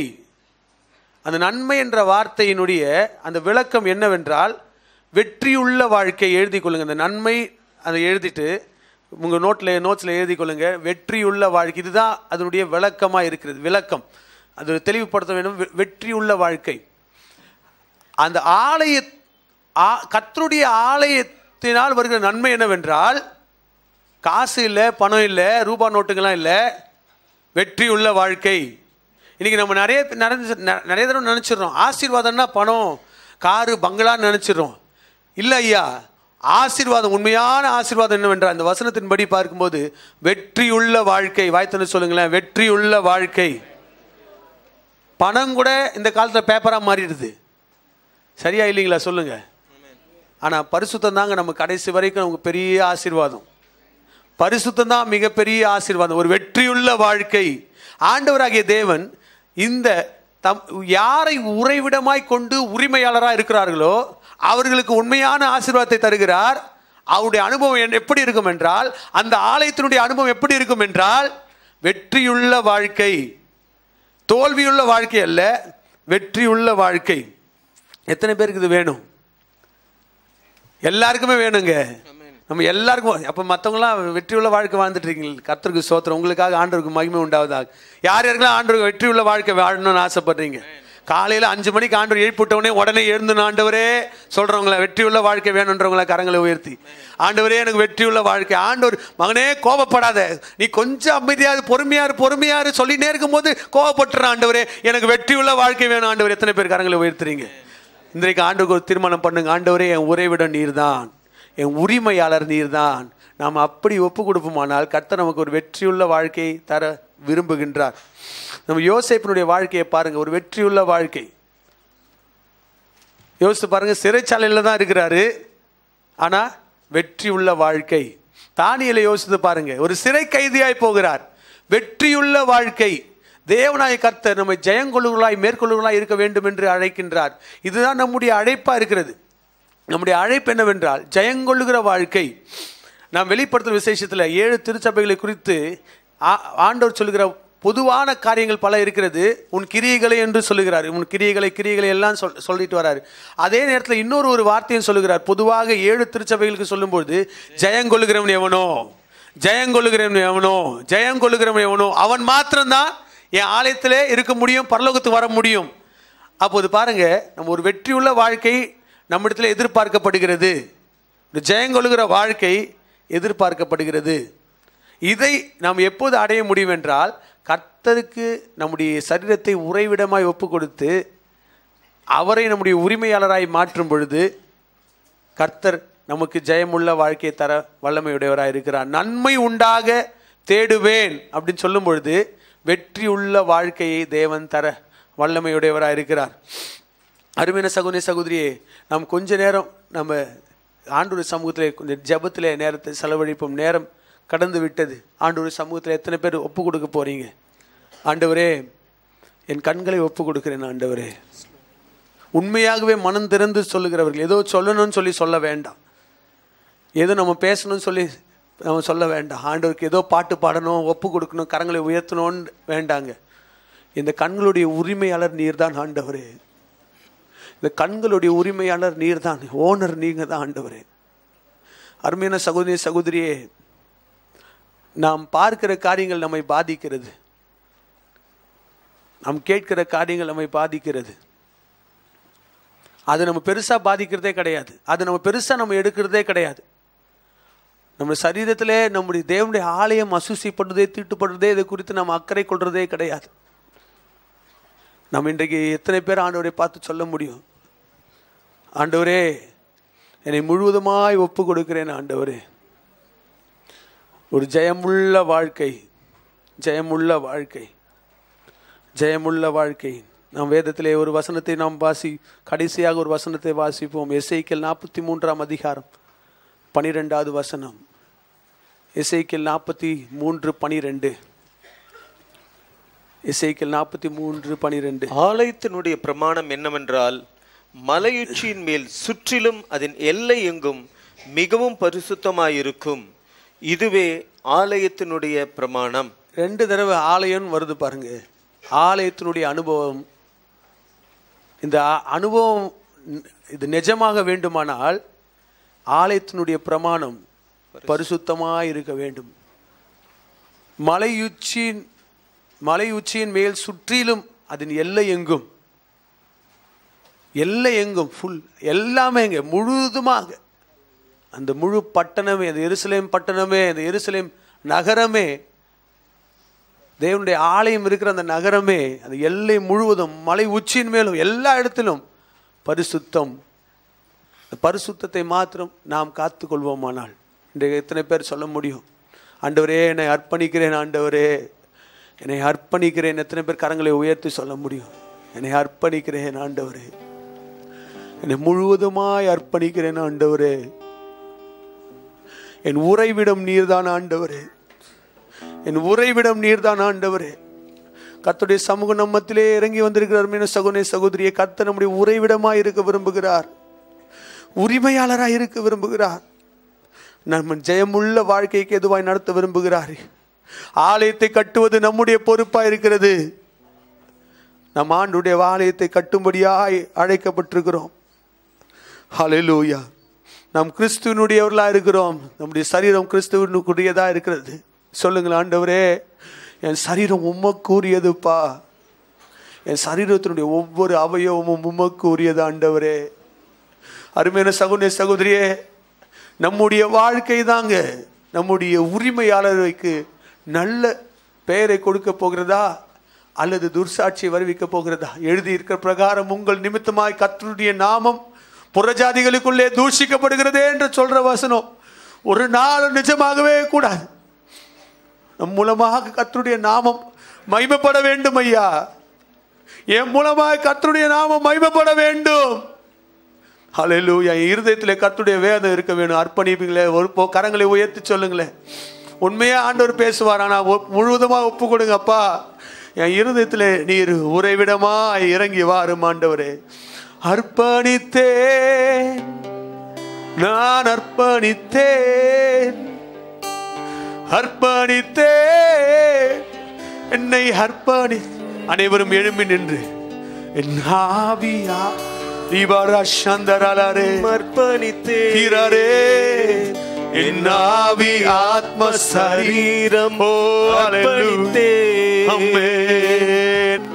ஒரு நிமிஷம் அப்படியே கர்த்தருடைய சமூகத்திலே நான் மௌனமாய் நிற்கிற வேளையில உள்ளத்தின் ஆழத்திலிருந்து இன்னைக்கு ஒரு பிரதிஷ்டை பண்ணுங்கள். ஆண்டவரே, எனக்காக நான் வாழ்ந்தது போதும், என்னை மாமிசத்தை நான் பிரியப்படுத்தினது போதும். இந்த நாளில் இருந்து நான் உமக்காக வாழ்ந்து உம்மை மாத்திரம் பிரியப்படுத்தி என்னுடைய சரீரத்தில் உமக்கு முழு உரிமையை நான் கொடுத்து நீர் என்னை ஆளுகை செய்ய வேண்டும். இனி என்னுடைய மாமிசம் என்னை ஆளக்கூடாது, சத்ருவாகிய பிசாசு என்னை ஆளக்கூடாது, இந்த உலகம் என்னை ஆளக்கூடாது. ஆண்டவரே, இந்த சரீரத்துக்கு உண்மையான உரிமையாளர் சொந்தக்காரர் நீர்தான். ஆண்டவரே, அதை நான் ஒவ்வொரு நாளும் நான் அறிக்கை செய்கிறது மாத்திரம் அல்ல, அதன்படி நான் நடக்க எனக்கு கிருபை தர வேண்டும் என்று சொல்லி ஜெபியுங்கள். ஆவியானுடைய சமூகத்தை நான் உணர்கிறேன். பரிசுத்த ஆவியானவர் நம்மத்திலே அசைவாடி கொண்டிருக்கிறதை நான் உணர்கிறேன். இன்னைக்கு ஆவியானவர் நம்மோடு கூட பேசி இருக்கிறார். ஒருபோதோட வார்த்தை பெருமையாய் திரும்புகிறது அல்ல, அனுப்பப்பட்டதான நோக்கத்தை கண்டிப்பாக அதை நிறைவேற்றாத பட்சத்தில் வார்த்தை திரும்புகிறது இல்லையே. நீங்க சொல்லுங்க, ஆண்டவரே, எனக்காக நீர் அனுப்பின வார்த்தை எனக்குள்ளே ஆழமாய் கிரியை செய்யட்டும், எனக்குள்ளே ஆழமாய் கிரியை செய்யட்டும். ஆண்டவரே, மாற்றத்தை உண்டு பண்ணும். முற்றிலுமாக நாங்கள் எங்களை அர்ப்பணிக்கிறோம், முற்றிலுமாய் உமக்கு நாங்கள் கீழ்ப்படியை ஒப்பு கொடுக்கிறோம். இந்த நாளில் உமக்கு பிரியமான ஒரு வாழ்க்கை வாழ நாங்கள் ஒப்பு கொடுக்கிறோம். ஹல்லேலூயா, ஹல்லேலூயா, ஹல்லேலூயா. தேவ பிரசன்னத்தை உணருங்கள், ஆவியானுடைய சமூகத்தை உணருங்கள், ஆவியானவர் அசைவாடி கொண்டிருக்கிறதை உணருங்கள். இப்பொழுதே ஆவியானவருடைய பிரசன்னத்தை உணருங்கள். ஹல்லேலூயா, ஹல்லேலூயா. நன்றி பரிசுத்த ஆவியானவரே, நன்றி பரிசுத்த ஆவியானவரே, நன்றி பரிசுத்த ஆவியானவரே, நன்றி அப்பா. எங்களை அதிகமாக நேசிக்கிற அன்பின் பிதாவே, ஆண்டவராய் இயேசு கிறிஸ்துவின் நாமத்தில் உம்முடைய பாதத்தில் வருகிறோம். இந்த நாளிலும் கர்த்தாவே, உம்முடைய வார்த்தையை கொண்டு எங்களோடு கூட நீர் திட்டவட்டமாய் பேசியிருக்கிறீர். ஆண்டவரே, கர்த்தர் எங்களை உம்முடைய ஆலயமாய் தெரிந்து கொண்டு நீர் எங்களிலே வாசம் பண்ணுகிற கர்த்தாவே ஒரு பெரிய ஸ்லாக்கியத்தை கர்த்தர் எங்களுக்கு தந்திருக்கிறீரே, அதற்காய் ஸ்தோத்திரம். வானாதி வானங்கள் உமக்கு இருக்கிறது ஆண்டவரே, உமக்கு இன்று சிங்காசனங்கள் இருக்கிறது ஆண்டவரே. அவர்கள் எல்லாவற்றையும் விட்டு விட்டு கர்த்தாவே எங்களுடைய உள்ளத்திலே நீர் வந்து வாசமாய் இருக்க வேண்டும் என்று விரும்புகிறீரே, அதற்காக நாங்கள் நன்றி செலுத்துகிறோம், நன்றி செலுத்துகிறோம், நன்றி செலுத்துகிறோம். கர்த்தாவே, எங்களையே கர்த்தாவே உம்முடைய உறைவிடமாக, இருப்பிடமாக, நீர் தங்கும் வாசஸ்தலமாக கர்த்தா வந்து போகிறவராக அல்ல, நிரந்தரமாக எப்பொழுதும் ஆண்டவரே எங்களுக்குள்ளே வாசம் பண்ணி தங்கி வாசம் பண்ணுகிற கர்த்தாவே பரிசுத்த ஆவியானவரே, முற்றிலுமாய் எங்களை ஒப்பு கொடுத்து செபிக்கிறோம். கர்த்தாவே, சபையார் அனைவரையும் கர்த்தர் ஆசீர்வதியும். ஆவியானவர் எங்களோடு கூட தொடர்ந்து பேசும். கர்த்தாவே, இந்த நாளிலிருந்து கர்த்தர் ஒரு பெரிய மாற்றத்தை எங்களுடைய வாழ்க்கையிலே கர்த்தாவை உண்டு பண்ண வேண்டும் என்று நாங்கள் செபிக்கிறோம். எங்கள் வாழ்க்கை மூலமாக உம்முடைய நாமம் மகிமைப்பட வேணும். உம்முடைய நாமம் ஒரு நாள் தூஷிக்கப்படக்கூடாது, ஊழியத்துக்கு பங்கம் வரக்கூடாது ஆண்டவரே. அதற்கு மாறாக ஹல்லேலூயா உம்முடைய நாமத்தை மகிமைப்படுத்துகிற உம்முடைய பிள்ளைகளாய் விளங்க கர்த்தர் எங்களுக்கு கிருபை செய்ய வேண்டும் என்று செபிக்கிறோம். உம்முடைய பரிசுத்த கரத்தை சிறந்தாத்திருக்கிற ஒவ்வொரு மீதும் கர்த்தர் நீட்டி தொடுவீராக. இப்பொழுதே உம்முடைய கரம் தொடட்டும் ஆண்டவரே. சபையாரை தொட்டு கர்த்தர் ஆசீர்வதியும், ஆசீர்வதியும். இந்த நாளிலே வசனத்தை பகிர்ந்து கொண்ட நம்முடைய ஆசீர்வதியும் குடும்பத்தையும் கர்த்தர் ஆசீர்வதித்து தொடர்ந்து மகிமைக்காக எடுத்து பயன்படுத்த வேண்டும் என்று ஜெபிக்கிறோம். ஆண்டவரே, உம்முடைய பிரசன்னத்தோடு ஆசீர்வாதத்தோடு கடந்து போக கர்த்தர் கிருபை செய்ய வேணும். நாங்கள் சிறுகணும், நீர் பெருகணும். எல்லா கணத்துடைய மகிமைக்கு மாத்திரம் தருகிறோம். இயேசு கிறிஸ்துவின் நாமத்தில் ஜெபம் கேளும் எங்கள் நல்ல பிதாவே. ஆமென், ஆமென்.